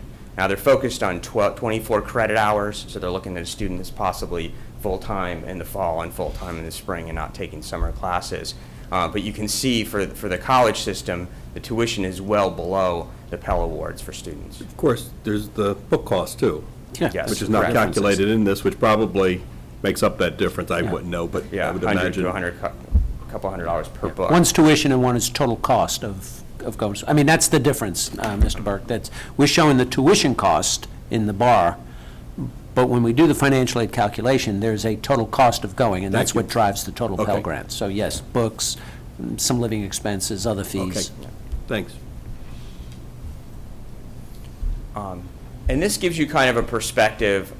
This is looking at the annualized earnings for those in 9-10 for our Florida graduates and completers from the Florida college system. And what you can see right off the bat when you look at the highest bars on there is in those places where we've targeted degrees towards workforce needs, they get the highest return in terms of annualized income after graduating from the institution. The two highest there are lower division AS programs and the baccalaureate degrees all the way to the right. We should give this to every high school student.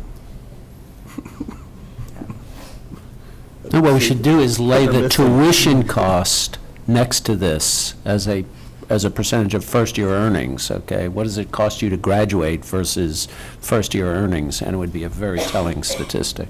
Especially show comparisons of university costs and those anthropology degrees. No, they do all right.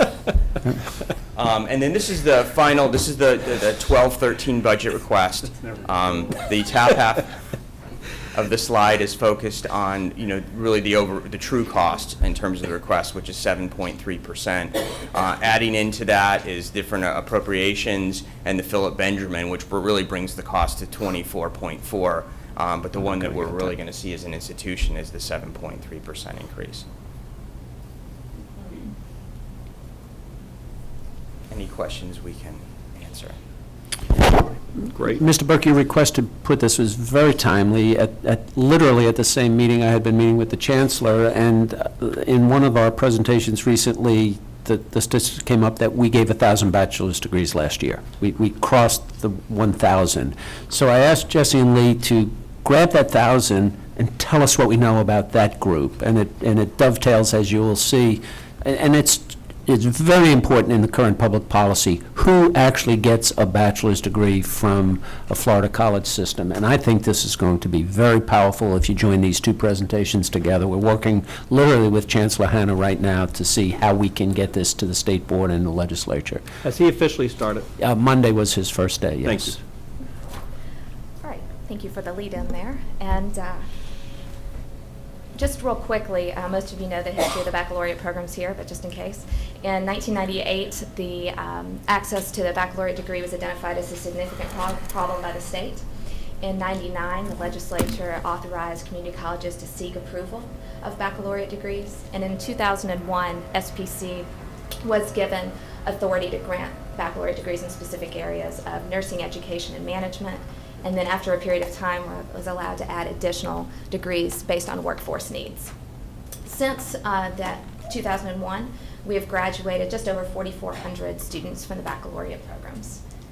And today's analysis is going to look at last year's graduation group. There were just over 1,000 graduates, and that was from summer 2010, fall 2010, and spring 2011. Well, Ms. Berg, I was really interested in distilling out sort of the early adopters. Sometimes you clear a backlog really quickly, and so the first few that get through are the most self-directed and everything else. Now we're down to 1,000 a year, so I'm trying to get a little different sense of what we're about. Yeah, it's really something. It's really this is not a one good program. This Right. this is a complete commitment, so. And while baccalaureate enrollment represents about 10–11% of our overall enrollment, the graduates represent They're about graduating. 20%.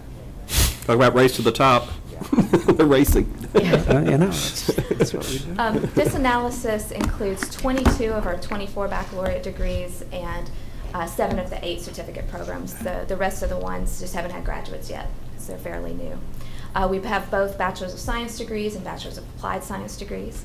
And then we also offer certificates in the baccalaureate programs. We have the Educator Preparation Institute, which takes people with a prior bachelor's degree in a non-teaching area and gets them prepared to be a teacher. We have Applied Tech. Generally, how many credits is that? I think it's around 30, 40. Okay. Right, yeah.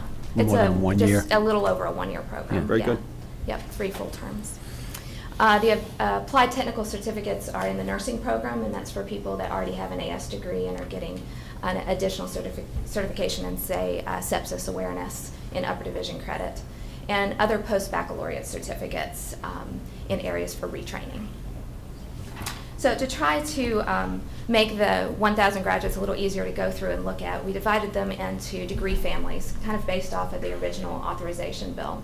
So all the data today, we're going to look at the data based on education, which are all the education programs, nursing, and the other category really contains our management overlay degrees, which is basically where you take an AS degree holder, say in veterinary technology, and they come in and get upper division management courses to overlay on the top of their clinical skills.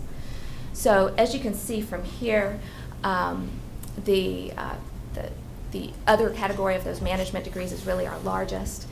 We do offer a few certificates, the majority of which are in the education program. Now we're going to take a look at gender and ethnicity of our graduates.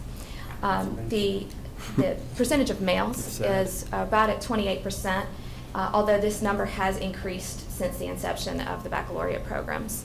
And the main reason for that is in the beginning we started with mainly education and nursing, more female-dominated fields. And as time went on, we added more emphasis on IT fields and management and international business, areas that have been more male-dominated, at least for our student body. The minority percentage overall for graduates is right around 15%, but interestingly enough to point out is nearly 1 in 4 of our nursing graduates are in the minority category. That's wonderful. Now we're going to look at the age at graduation. And you'll notice on the right-hand side, the column is for median age. And really, we chose to show median because, as you can kind of tell from the categories here, the data is skewed, positively skewed. We have a much older group than a traditional population. And you can see that when you look at the first column, the 22 and under, we only have 5% of our graduates in what you would really deem as a, quote, traditional population of somebody that came straight from high school into a bachelor's degree and graduated. 56% of our graduates are over the age of 30 at the time they graduate. And the education group is our youngest group, but still a median age of 28. And our nursing graduates are the oldest group, with the median age of 36. 25% of the students are 40 or above in the graduates, so it's exactly what we would hope it is doing for giving people a chance to get a degree at some other part of their life. Get a job. Yeah. So continuing on with our look at the demographics of those 1,002 baccalaureate students, we'll now look at full-time, part-time enrollment.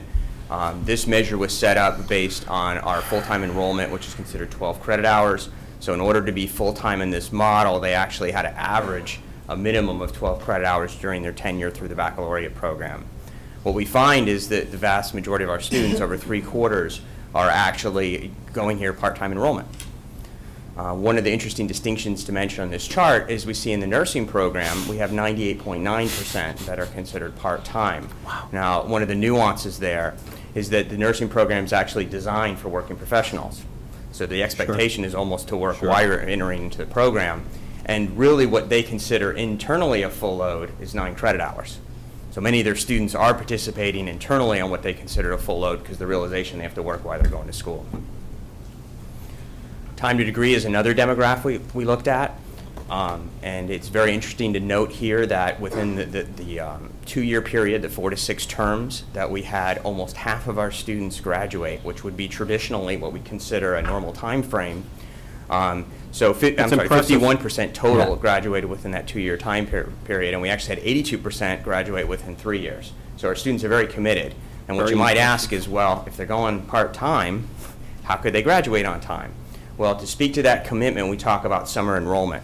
So our students are committed. 94.4% were enrolled at least one summer term. Wow. And we had 64.9% that were enrolled every single summer term during their tenure.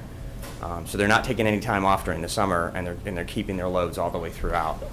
That goes back to what Dr. Law's been telling us about the cohort, measuring the cohort, and the success rate, if you know what the end goal is, and we define it well, and we monitor success along the way. So what we need to do in the first 2 years, even better. Do we know how well the students do in the summertime as opposed to? We can find that out. Absolutely. We certainly have that capacity. I don't know off the top of my head, that. we can certainly bring that out. I just asked that question because it's a shorter period of time, and I want to know how they. 10 weeks. Yeah, exactly. That's a good question. Okay, we'll get that and bring that back. Now we're going to look at some distinct measures that we're kind of using proxies to get a handle on where our students are coming from. And this first proxy measure we're looking at is the institution awarding highest degree prior to graduation. Okay. So this is before graduating from St. Petersburg College with a baccalaureate or a post-baccalaureate certificate or another certificate. So of those students that came to us, 87.8% had their highest degree at the time awarded from a Florida institution. And when we look at kind of the breakdown of those institutions, almost 2/3 were from St. Petersburg College. Okay. When you look down the list beyond that, we're seeing local programs: Hillsborough Community College, Pasco and Hernando Community College, USF, State College of Florida and Manatee. So they're very local. I mean, they're coming from the local environment. If they graduate, more than likely they're going to stay in the local environment. It's interesting to note that a lot of the USF, the 29 from USF that we see on there, actually came back to us for post-baccalaureate types of programs. And then this is the highest degree earned at graduation. So this is going to include their actual SPC award. Again, it's a proxy measure. But you'll see 96.6% of our students, when they graduated from SPC, either with that baccalaureate degree or with that certificate, that was their highest degree award at that time. So it's not as if we have students that are coming to us to get a second or a third baccalaureate degrees. This is actually achieving the mission of getting students with their highest degree here at SPC. So in summary, we have a very non-traditional student base when you're comparing it, making us comparisons to other universities around the state. We're older, 56.2% are 30 and older.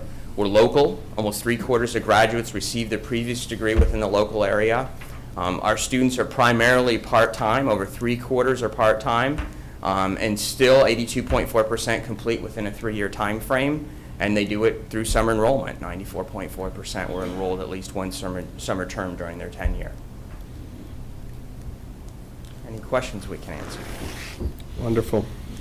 Mr. Chairman, members of the board, Jesse and Lee are in literally current contact with our friends at the Florida Department of Education. We're going to try to see if we can't see what we can learn about these 1,000 students after they've left St. Pete College. So we're trying to plug into the Department of Labor database, the State University System database, to see what happens to our graduates. Are they working locally? What are they earning? Those kinds of things. They're very excited about working with us on this project because we think it is fundamental to the long-term dialogue regarding the value of baccalaureate programs in Florida. This is good stuff. This is really good stuff. Great. Thank you. Thank you very much. Terry? Mr. Berg? Dr. Law, when the time's appropriate, I sure would like for us as a board and you as our president to invite the governor to our college at some point. We'll do that. Ask him to spend a day here. Maybe you could do a teach day or something. part of his workday. You know, and really see some of these things that we're doing that directly relate to what he's trying to accomplish through jobs. We have that invitation to do Teach Day is already in with us, but with this data, and the reason I'm giving it to you today is because I really want to be very aggressive at the state level, saying, come look and see how this is working. I think the time is right now to make our case on the value of these programs. 90% of the students, this is their highest degree. They get through it on a timely basis. They focus. I mean, what's not to love with this program? And then let's put the cost factor in, and they get it for 2/3 the cost of elsewhere. Very, very great work. He could be president for a day, too, you know. I'll run that by the Faculty Governance Association and see what their take is. Okay. Just for a day. Thank you. Thank you both. Great work.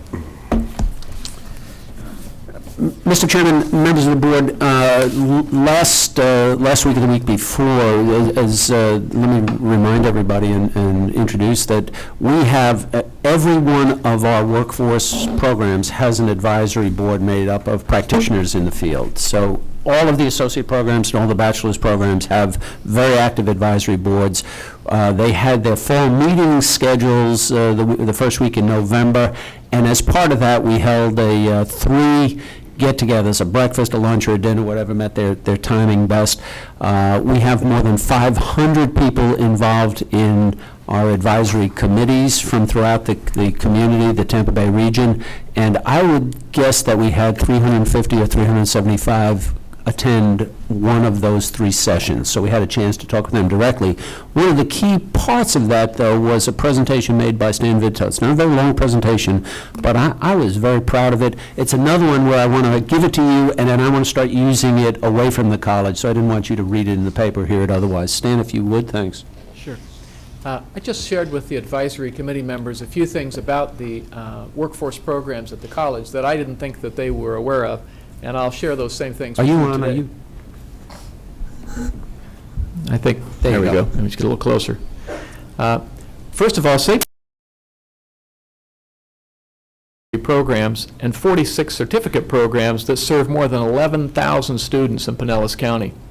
We have more than 30 articulation agreements with Pinellas County schools that allow students to earn credit toward an SPC Associate of Science degree while still in high school. We offer 22 bachelor's degrees, which enroll over 6,000 students. And all of these programs, both the 2- and 4-year programs, are designed to put people to work and create taxpayers, not tax users. SPC offers degrees in areas that are in demand. In response to critical needs in healthcare, SPC offers 11 different programs in the allied health field. These programs range from dental hygiene, the largest program in the country, and radiography, to medical laboratory technology and funeral services. SPC's nursing program currently enrolls 1,500 students, making it the largest nursing program in Florida and perhaps the largest in the nation. Moreover, the graduates of our programs excel. For example, recently, 28 out of 28 graduates from the physical therapist assistant program passed their licensing exam on the first try, far exceeding the national pass rate.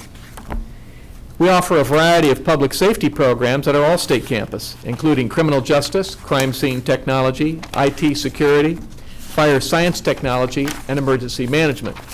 Among these programs, fire science is the largest, enrolling more than 4,600 students last year, the largest fire science program in the nation. We estimate that 80 to 90% of our Public Safety Academy graduates go to work in Florida, with starting salaries averaging over $40,000 a year. The Parks and Recreation Services program on the Seminole campus is earning statewide attention with its distance learning program. This past summer, the program hosted the Central Region Summer Workshop of the Florida Recreation and Park Association for 200 parks and recreational professionals. The Environmental Science Technology program will be hosting Envirothon in February, a competition with schools from throughout Pinellas and Hillsborough County. The college's programs are recognized as leaders in their fields. SPC's entrepreneurship program received 2 national awards last year, and the Pinellas County Schools Teacher of the Year was an SPC graduate. Students in our business administration program placed first in an international business simulation conference, which included, among other competitors, Dartmouth and the University of California. Our paralegal program, one of our largest, has been recommended for reapproval by the American Bar Association. It is the only program in the country that is ABA approved for the 2-year, the 4-year, and the post-baccalaureate certificate programs. Our technology programs continue to excel.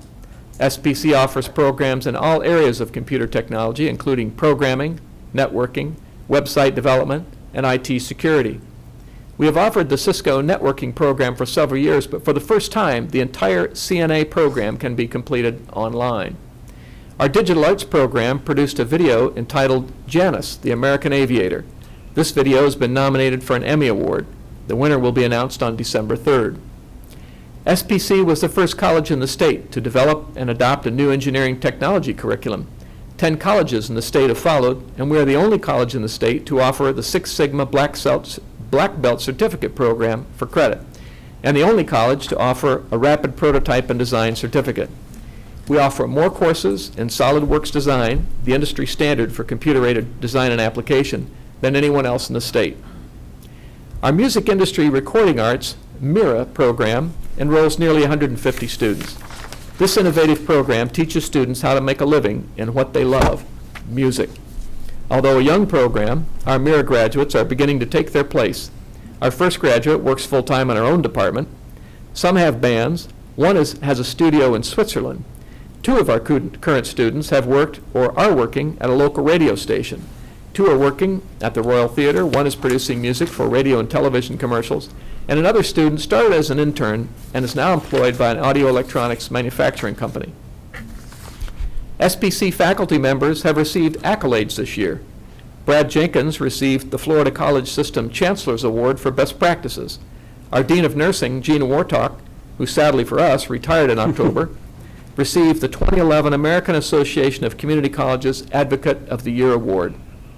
Our faculty members are active presenters in their field. For example, radiography faculty made presentations at a national conference. Todd Van Auken on Introduction to MRI, Lindsay McCorkle on Introduction to Computerized Tomography, and John Fleming on Essentials of Imaging. John also presented dose reduction techniques for digital radiography at the prestigious 2011 Baycare Imaging Conference. Our faculty are active in grants. The college's health programs recently received notice of a successful Department of Labor grant submittal in cooperation with WorkNet Pinellas and in partnership with Baycare Health Systems for more than $4 million to train the unemployed, as well as to provide additional training for incumbent workers.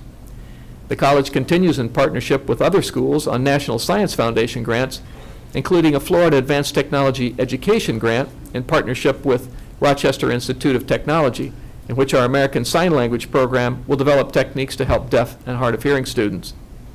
Our own NSF STEM grant supports students pursuing careers in science, technology, engineering, and math.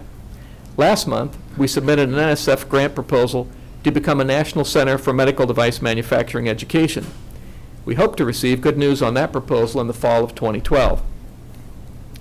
We continue to pursue new initiatives in our workforce programs. A new state-of-the-art veterinary technology building opened this fall.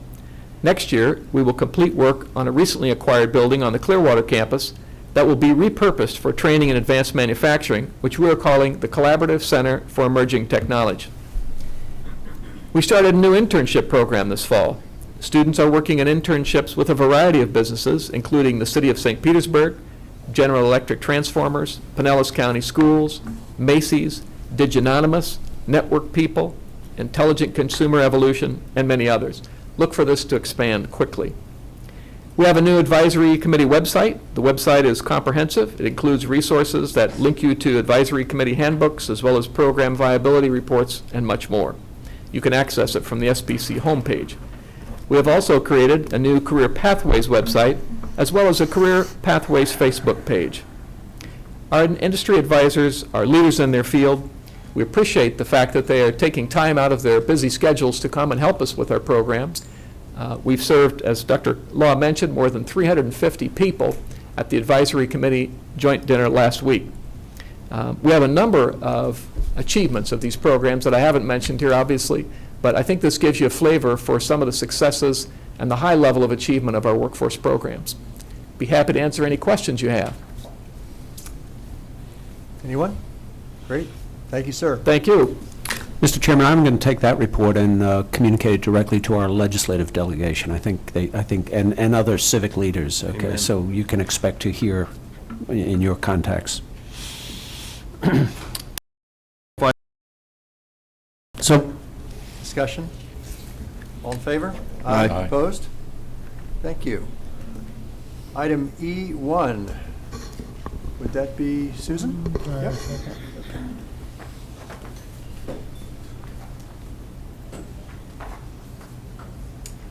Good morning. Good morning.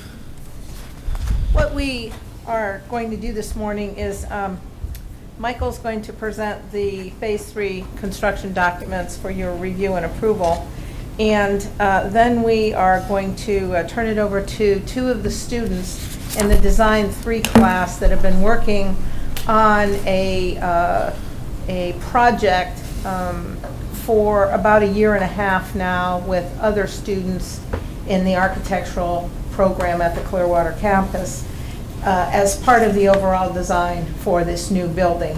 They focused on the quad, and what you will see them do this morning is to go through the process that they have used to come up with the final design. That design will be incorporated in our final construction documents. The students will introduce themselves this morning.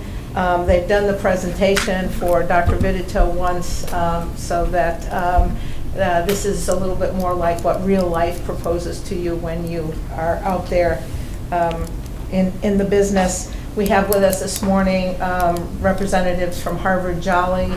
Bill Harvard is here this morning, and Chad Jones is here this morning, and Chad will round up the presentation this morning, talk about how the student design is going to be integrated in the overall project. If you look at page 2 of the board memo today, you can see all of the participation that the students over the last year and a half have had in this process, and they continue to do so today. Thank you. All right, and the new Ethics and Social Science building is going to have 26 classrooms, one of them being a 100-student station classroom that is replacing the TA building, the other a variety of classrooms from 60 student stations to 24. We're going to also have some faculty and adjunct space on the second and third floor, and we also have a great student lounge and food service area. To give you guys proximity to where this is, on the Clearwater campus to the north is Drew Street, to the east is Old Coachman Road, and the new Ethics and Social Science building is between the Language Arts building and the Social Science building, highlighted in yellow. This is the site plan of what the exterior footprint will look like as compared to the other buildings. Nice. And again, the ground floor to the plan north, or to the top side of the slide, is that student lounge space, which is approximately 6,500 square feet and 2-story volume. We're really excited about that space for the students, and we'll have food service. And in the center of the building is that larger classroom. The second and third floors are very similar in footprint to each other, with this classroom surrounding the exterior of the building so they get natural light, and the south side being where the faculty offices are, pretty much the same on the second and third floor. We're going to transition to a fly-around. These are just some exterior views, excuse me. We're going to transition to a fly-around of the building. And this is looking from the south side of the building, the parking lot. Again, there's one main entry on that access. This is wrapping around, coming from the language arts side, the west side of it. And you can see the radius on the corner of the building there. That's that student lounge, student gathering space. And food service will also be there. And this is the quad side, the north side of the building. This is where the students really focused their energies for this project. And then we'll wrap around and look at the view from the east side of the building, the social science. Again, the exterior of the building is surrounded with those classrooms, so we get a lot of nice natural light. And we're really excited about the structure on that campus.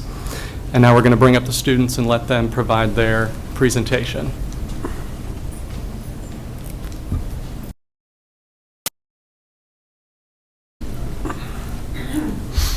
Good morning. Good morning. My name is Ashley Lindsay. And I'm Evan Vanderplug.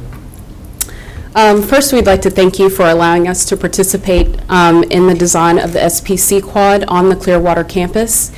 And we will be graduating the spring of 2012, and we will have our AA in architecture. First, we'll be addressing existing conditions, concepts, and details. Just to orient you again, Drew Street here is at the top, and then along the side here we have Old Coachman, and as you can see, the yellow here is where we have our construction of the SS building. This is our analysis of what we gathered in our research, and here we have existing conditions of gathering areas, which are here and here, mainly north of the SS building. And then we have overhead coverings, where mainly the treetops are. And then we have prominent circulation, which are obviously from the parking lot areas, and they circulate within the campus. This helped us derive our new concept, which echoed the new SS building. From that new concept, we have a tripartite system that we developed and separated them into the three spaces. First, we have the passive space, which is consists of gathering areas and study areas for students. Second, we have the active area, which is really good for Frisbee, volleyball, and other student activities. And third, we have the participatory area, which is for future development. Phi Theta Kappa has actually addressed the board for a garden area, and this is where that future development area we are proposing to put it. Okay, this was our master plan for the entire quad, looking at the quad in its entirety. And the first thing we did was look at that kind of gathering area just north of the new construction. And we designed like a terracing sort of space that steps down into the ground and would promote small-scale gathering of students. And then in the center, more active area, we propose some overhead canopies to help bring activity out from the buildings and onto the quad itself. We also placed some canopies in different entryways into the quad to help bring, just kind of ease the transition into the campus and welcome students. There's also a few water features. There's one just south of the library, and there's a little example drawing of that. And there would be another key water feature on the east side of the quad that would have the names of key members of the college and important benefactors engraved into the water feature itself. We came up with a lot of ideas and kind of handed them all over to Harvard Jolly, and they focused on the area just north of the new construction and worked on implementing some of our ideas there. And Good morning. Morning. I'm Chad Jones with Harvard Jolly Architecture, and I'll be showing you the implementation of the student design into the construction and the design of the new SS building. As you see here, this is the area just north of the new building. We decided to go with a small area with a $50,000 budget for this area. And not only will this be sort of the first phase of the whole total quad design, but it will also act as a nice site design and feature for the new building as it goes in. This is the building as it would have looked after construction with before the students' vision, and this would be after replacing that the linear sidewalk with a more curvilinear sidewalk and 2 low seat walls. And here you see a cross-section through that seat wall, 12-inch concrete wall with sort of the stone cladding that is indicative of the campus and the new building. The $50,000 budget that we have will get us 250 linear feet of seat wall and approximately 3,800 square feet of sidewalk. And we have a couple of images of the sidewall as it relates to the new SS building. You can see it follows the curve of the canopy of the existing trees. We try to preserve the trees and implement that as much as possible with the design. And you see the students will have access and will be able to interact and study and socialize in these particular areas as it relates to the new building. A lot of time and effort has gone into by the students, by Harvard Jolly, as well as the faculty of St. Petersburg College in making this vision a reality. And we certainly would like to thank Susan Ryder, Michael Carter, and Dr. Vidito for allowing us to be a part of that process. Thank you.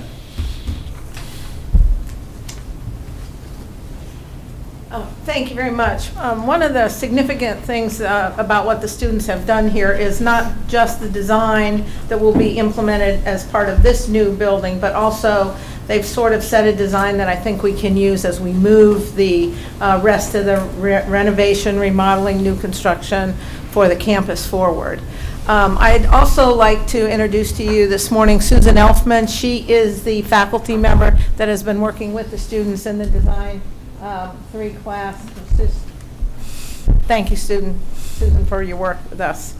So are there any questions this morning? Mr. Burke. Okay, when this building is completed, does this mean all the portables are gone after this? Yes.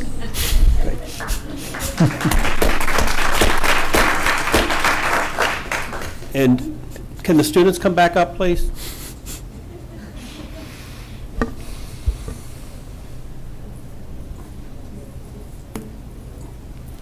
First of all, thank you for your wonderful presentation. Very, very well done. Once this building is completed, as students of the Clearwater campus, what would you consider the highest priority as far as from a student's viewpoint in the next building we need to tackle as far as either renovating, knocking down like we did with the teaching auditorium and starting over? What is the next project you would recommend to us? I'll go first. The student activities is lacking, and I feel that as a main goal, we should definitely focus on building a presence, getting a school spirit that has a cohesiveness of all of the campuses that can be on this campus. We do have a lot of students, both Evan and I travel from St. Petersburg. St. Petersburg Gibbs campus is definitely closer, and to incorporate a sense of togetherness would definitely, the students would benefit from that. Is that a build? Can we go back to that slide which shows all the buildings on the campus?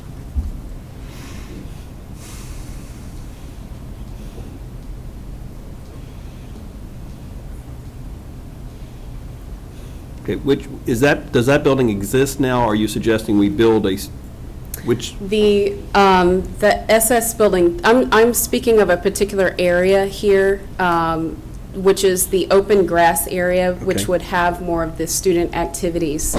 I am also an SGA member, and there's always a problem when we have gatherings, club rush, things like that, where we have issues in where to put things. But I think with the cafe in the building and us putting that gathering wall in front of the new SS building, I think that it will definitely will benefit from that and have that gathering area, which will be able to be further into the quad. I agree with all of that. Just bringing the campus together as a whole would be very nice. The CR building, which is where our design studio and all of our architecture classes are, is sort of removed from the rest of the campus right now by all the portables. So just getting those all removed with the new building is really exciting. It'll kind of bring our department into the rest of the campus. And what's your thoughts on the library? It's pretty outdated. It's, yeah, it's pretty outdated. From an architect's viewpoint, do you think that building could be saved? I mean, it can be saved, but I don't know if it's the most practical building to save. See, if they were engineering students, they would say yes. It's just a matter of money, okay? Thank you. Thank you. Just a question or comment before you leave. How many other architecture students were working on this project with you? Our entire class of 9 students were working. 9? Yes, 9. And I saw in the report that there were engineering students and construction students, so do you have an idea of the total number of students that had a hand in this project, roughly? Michael? The quad component of it was really focused only by the architecture students. Uh-huh. We're involving the construction students, engineering students, sustainability students, and every other part of design that we can. So I would say we probably had 60-plus students easily involved in some component of this project. There's currently 2 classes that are meeting at the job site, taking tours of the building, meeting with our contractors, our architects. And every chance we get to touch them, we're bringing them into this process to try and give them that exposure that, we weren't able to provide them previously. Thank you. I want to compliment you both on your presentation. We hear a lot of people at this microphone, and you both did an outstanding job, and you represented your class beautifully. Thank you. Thank you.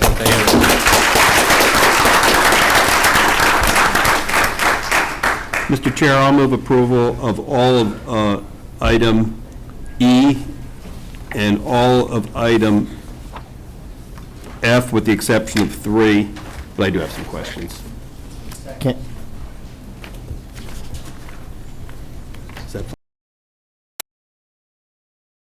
Financial report we probably want to hear, do we not? Right. There's some discussion needs to go on. Yeah, okay.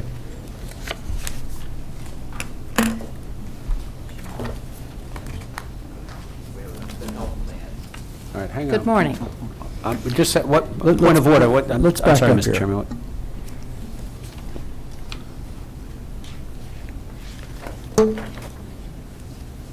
We have the health plan and open enrollment.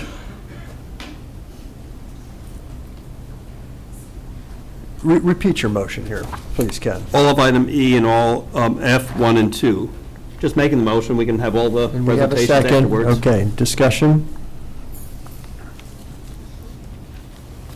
Well, I have several questions, but I'll wait till their presentations, if that's fine. Okay. Thank you. Good morning. Good morning. We ended open enrollment about 2 weeks ago, and I want to quickly tell you where we landed. So we have about 84% of our employees remained with the Open Access Select, which is the HMO type plan. About 4% stuck with the point of service, which is the PPO type plan. And 146 or 12% of the enrollments moved over to the Open Access plan with the HSA option. I want to show you how that broke down by tiers. Clearly, it was most popular among those who have the family coverage.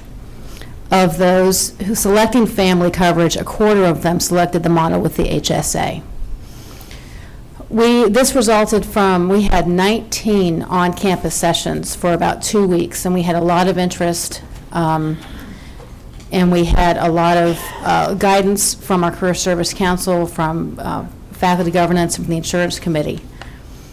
So there's where we are. Do you have any questions about how this shaped up? Is that what you expected?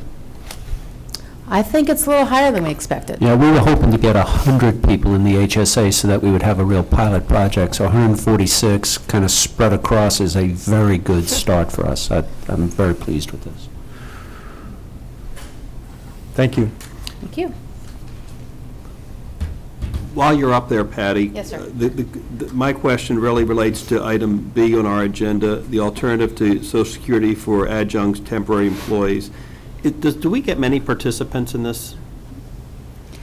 They all are put in that automatically. Oh, so it's not an election on their part? Correct. Okay. Do our full-time faculty get the same election? Or do they opt out of Social Security also? No. No. Okay, so this is only adjunct can opt out of Social And Security? OPS. Is that how that works? It's so that we don't take more out of their paycheck. Right. Well, it's a modest paycheck, so. Okay. And they can add to it. I think I don't have it in front of me, the third or fourth paragraph, you notice that they can actually add to their TIACREF account. So this just applies to them, though? Yes. The adjunct? Yeah. And they're the only ones in our system that this applies to? And OPS. Yes. OPS is a part-time faculty member? It applies to those who are not budgeted, not eligible for benefits otherwise. OPS, a part-time worker, yes. Okay. Thank you. Dr. Duncan? Good morning. Good morning. I realized when I was talking to Mr. Johnston last night that I was going to keep my iPad next to me over the weekends because I anticipate I'll still get questions on the financial report. In addition to your regular financial report, we gave you a slightly different view of the financials that show really monthly revenue and expense amounts relative to historical trends. So it gives you that monthly activity in addition to year-to-date. Very helpful. While there are some slight deviations in the expected monthly financial activity, the overall trend remains healthy. With a third of the fiscal year complete, our total actual revenue is 33% of budget, and our expenses 30% of budget, which is a healthy ratio. We continue on the trend line. You see just a tiny dip there in the revenue side below the trend line. That is, again, primarily, as I said last month, because we split the tuition increase between August and January, so it should catch up. At this point in the year, on the revenue side, we've not received any of the anticipated $8 million in lottery revenue, which we usually start getting in the second half of the fiscal year. So at the end of October, of a third of the way through the year, our revenue over expense surplus is $4.3 million compared to $7.3 million last year. But again, primarily due to greater investment in out-of-class support and student support. With that, I'll answer any question regarding any of the detail. Mr. Burke? Did the lottery officials ever let us know on, because it's 1/3 of the year over, and I know last year we didn't receive the money at this time either, Right. but did they give any indication as to projections at this time, so we know whether that $8 million is realistic, or we're way under it or over it? Yet we have not received, Okay. and we usually don't receive any, but I think I mentioned last year that the primary delay is because they credit all the Bright Futures payments first before they start allocating the revenue to the agencies. And my other question is, do you give us on a quarterly basis the fund balance report? Or can we get that on some type of basis? Absolutely. Because I don't think we have that currently. Is that correct? Or are we getting that on a periodic report? We've got the quarterly report. And that includes all the fund balances? Right, and then we've got one prepared for the strategic And update that's- next month as okay. well. So we'll have the fund balances Yes. at that time? Yes. Thank you. We're going to put a lot of energy in on fund balances. They need some work. They need some board attention to what's in there, what's not in there, And I think changes in the way we handle I it. think it's time to re-educate us all, especially since we have 2 new board members, on the purpose of each fund, because it gets fuzzy each time. And I think there's some I can strategic use it. work to do to protect ourselves going forward with tough economic times. So, yeah, We'll show you lots of, we've been putting some time in to prepare for that. Thank you. Good question. Lots of detail next month. Okay. Other questions? Thank you, sir. Oh, Mr. Duncan, since you're here, I'll ask on not on this, but on the banking proposal. First of all, let me compliment you, and I'm not sure who all was involved with the banking services request, but it's a very, very thorough document. But one area which I saw in here, and it was listed 2 different ways, there's, under the requirements, it says, provide cashing of college-created checks at no charge to the payee, which I'm really pleased about that. That's so very important that a student doesn't get a refund check for $6 go to the bank, and the bank want to charge $5 to cash the darn check if it goes to our own bank. I mean, but then you have under employee and student banking programs, you ask the question, will the proposer provide college check cashing to non-account holders without a fee assessed? We're saying it's a requirement, then we're asking the question, are they going to charge a fee? And I was just confused why y'all did that.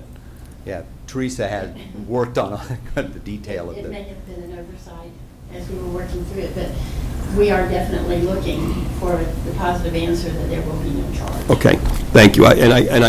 I know this is, I'll be interested, and unfortunately, I think we're going to get very few responses to this because of the way banks are right now.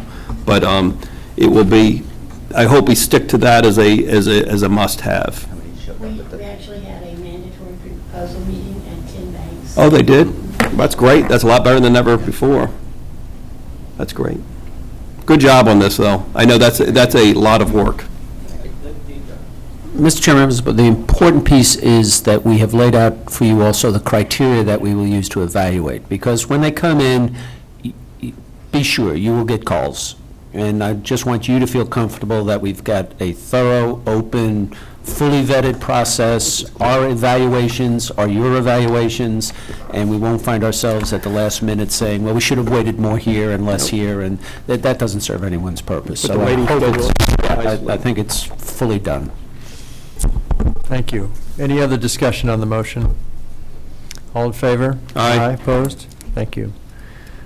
So we've decided to defer agenda item F3 to the next meeting, correct? Thank you.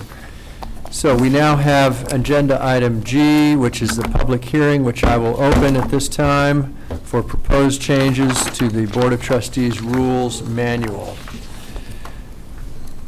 Questions from board members? Mr. Burke. On 6HX23-601, I don't understand, Ms. Gardner, why we crossed out the language we did. It seems like we could have kept that language and just added the next paragraph, because I think that language shows a board commitment to the physical plant. And I didn't see, to me, we should state that our assertion that this is our goal to have that, and then basically say that's the president's job to make this happen. To me, it doesn't conflict if we kept the language there. One change that was made was actually the title to comport with the statutory language. The title, I'm not concerned. I'm more concerned with that next word says the physical plan consists of all, with that part being crossed out. Can't that language stay without causing any heartache? It's not saying the board's going to do this. We're just saying we're going to ensure that we maintain facilities in the highest, and I like the wording there because it does show a firm commitment from the board to what we owe our students. Dr. Lowell, do you have any thoughts on this? If we left that alone? I'm not concerned at all. I think we were trying to say the president, you count on me to do the work.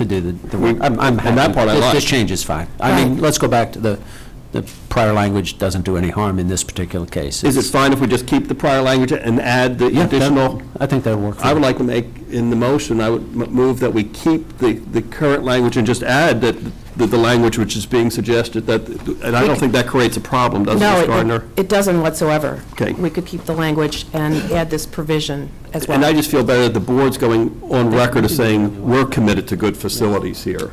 No, it doesn't have to go back. No. You can make the change on the fly. Okay. You have that authority. It's been through all the vetting process, but it's your change to make. And just so you know, on page 31 of that, I think there's a Scribner's error on the president or designate. Are you at that point on page 31? Okay. I think the word "of" on the second sentence there, after selection, should be "and," Okay.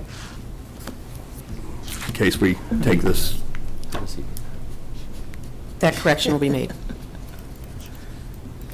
Okay, so Mr. Burke, you're moving approval with the changes you indicated. Do we have a second? Second. Any discussion? Any members from the public who would like to speak to this issue? All in favor? Aye. Aye, opposed? Thank you. I'll close the public hearing, and we'll move on to agenda item H. Dr. Law, anything on there that you need to speak to? No, I think. I did want to just give Vice President Cooper a chance to brag on one of our programs, if she'll do it quickly. Please. Certainly. It's my pleasure to commend Dean Susan Demers, her faculty and staff, for achieving and being recommended for reapproval by the Standing Committee on Paralegals of the American Bar Association for all three of our programs, our AS degree, our bachelor's degree, and our post-baccalaureate certificate program for paralegals. We're the only one in the nation with all three programs being accredited by the ABA. I have some updates on other accreditation. I wanted to, with some new trustees and certainly to refresh everybody's mind, we are full-time in program quality now, and this list of accreditation visits and others is fundamental to the success of what we do. So if we just want to share with you what we're up to here this semester. Right. What we mean by specialized accreditations is these are in addition to the SACS accreditation. They're for specific programs. So as you may have heard, our baccalaureate program just received reaccreditation in September. Then we have the AS and baccalaureate and certificate program for paralegal. Our emergency medical services was just reapproved this month by the State Bureau of Emergency Medical Services. And then we have some additional accreditations coming up in 2012 for orthotics and prosthetics, the AS nursing program, and then our veterinary programs, dental hygiene, and the College of Business accreditation application has been submitted for the Council for Business Schools and Programs. Any questions?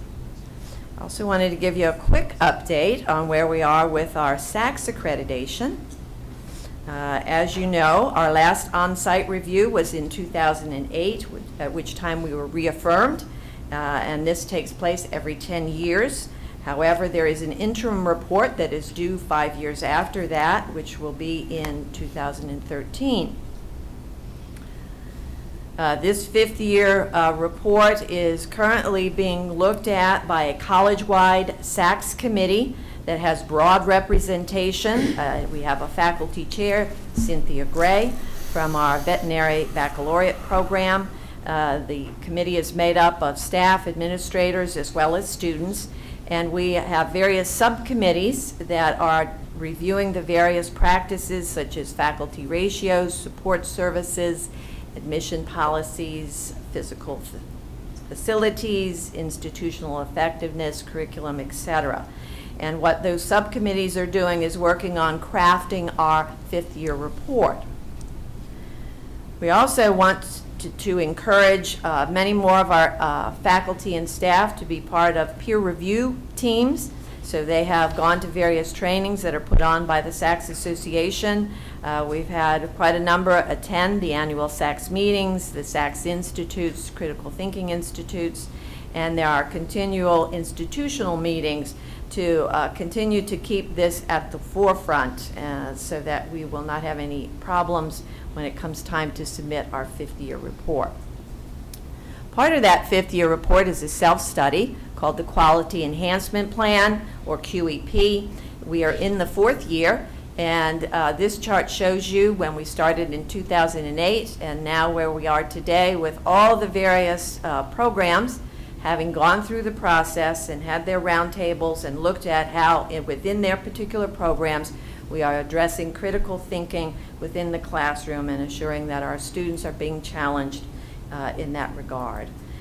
We also now in 2012 want to continue to integrate critical thinking into our academic programs, and so we are partnering with our CETL, or Center of Excellence for Teaching and Learning, and going to take an interdisciplinary approach now that each of the programs have done their work on critical thinking, so that we continue the process and we do not lose the progress that we have made.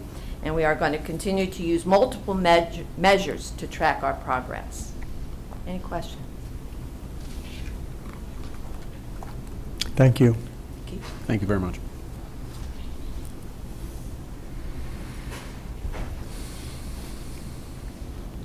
Dr. Law, Agenda item I. 2 items. Let me pass around, Mr. Burke, I had mentioned that we had the draft of the response to your request last month, okay? And I'll pass that, and it will come back to us, but if you have a wordsmithing, feel free, okay? But I wanted you to know we've got it in the works. It's in the pipeline for approval. And then lastly, the regional consortium agreement. I had sent that out, I think, under separate cover, and tomorrow we will be at a ceremony to sign a regional consortium agreement with our friends at Pasco, Hillsborough, and the University of South Florida. This program, we had some very good questions from Mr. North, and I did communicate back directly to him. Obviously, a high-visibility public relations event for starters, that we are all working together. That's always a good thing in public policy, is to reassure people that their dollars are going far. Secondly, I think the most important, I think that the future real benefit of this, as we apply for grants, if we can do them multi-institutional, that's, there's almost no individual grants anymore. You really do have to have a structured, multi-institutional approach. This would be a natural for us to do this. These institutions work well together. And thirdly, I think there's a very particular benefit for us. Everybody, our baccalaureate programs will now be part of the flow of students naturally from our partner institutions. And to the credit of President Kathy Johnson and Ken Atwater, they're anxious for that to happen. So I think we stand to gain as much from this agreement as anyone else. Other than that, I think it's a good thing for counselors and others to know that there are this range of programs for their students if they stay in the area. There are these opportunities for students if they stay in this area. And then lastly, I think businesses would understand our full coverage. It's a public relations event tomorrow, but it portends, I think, very important interinstitutional cooperation going forward. I'd like to have a motion, please, to approve that. So moved. Second? Second. Any other discussion? All in favor? Aye. Terry, may I ask a question on that? Please, Mr. Burke. Just, Dr. Law, you said something about a year ago about why don't we get together with Pasco Hernando and do better marketing? And I thought, boy, maybe with this consortium, I know we don't want to give up our advertising budget totally and our identity, but I think it'd be wonderful if each of the colleges committed so much money and we did a lot of joint campaign. You know, we want you as a high school student to go to or not only high school student, our service area, you to take advantage of these offerings. We don't care if it's Pasco, Hernando, St. Pete College, HCC, USF, but come to us as a group and we can, extend our advertising dollars a lot more. And I just think that, and it's your idea. We did it. We actually had radio ads in the summer, and I talked with Michael Keefe, and our print ads for prior to the holiday season will be joint print ads to do just what you're saying. All can come together. We'll spend the same amount of money and get 2 or 3 times the coverage that we thought we were going to get in partnership with our friends. So done and done. That's great. Yeah, good stuff. All right. Sir, anything under the President's report? Anything that you haven't covered already? No. Okay, great. So our next meeting date will be on December 13th for our strategic planning workshop here at the Collaborative Labs at 8:30. Any other items to come before the board? Hearing none, we are adjourned. Thank you very much. Happy Thanksgiving to everyone.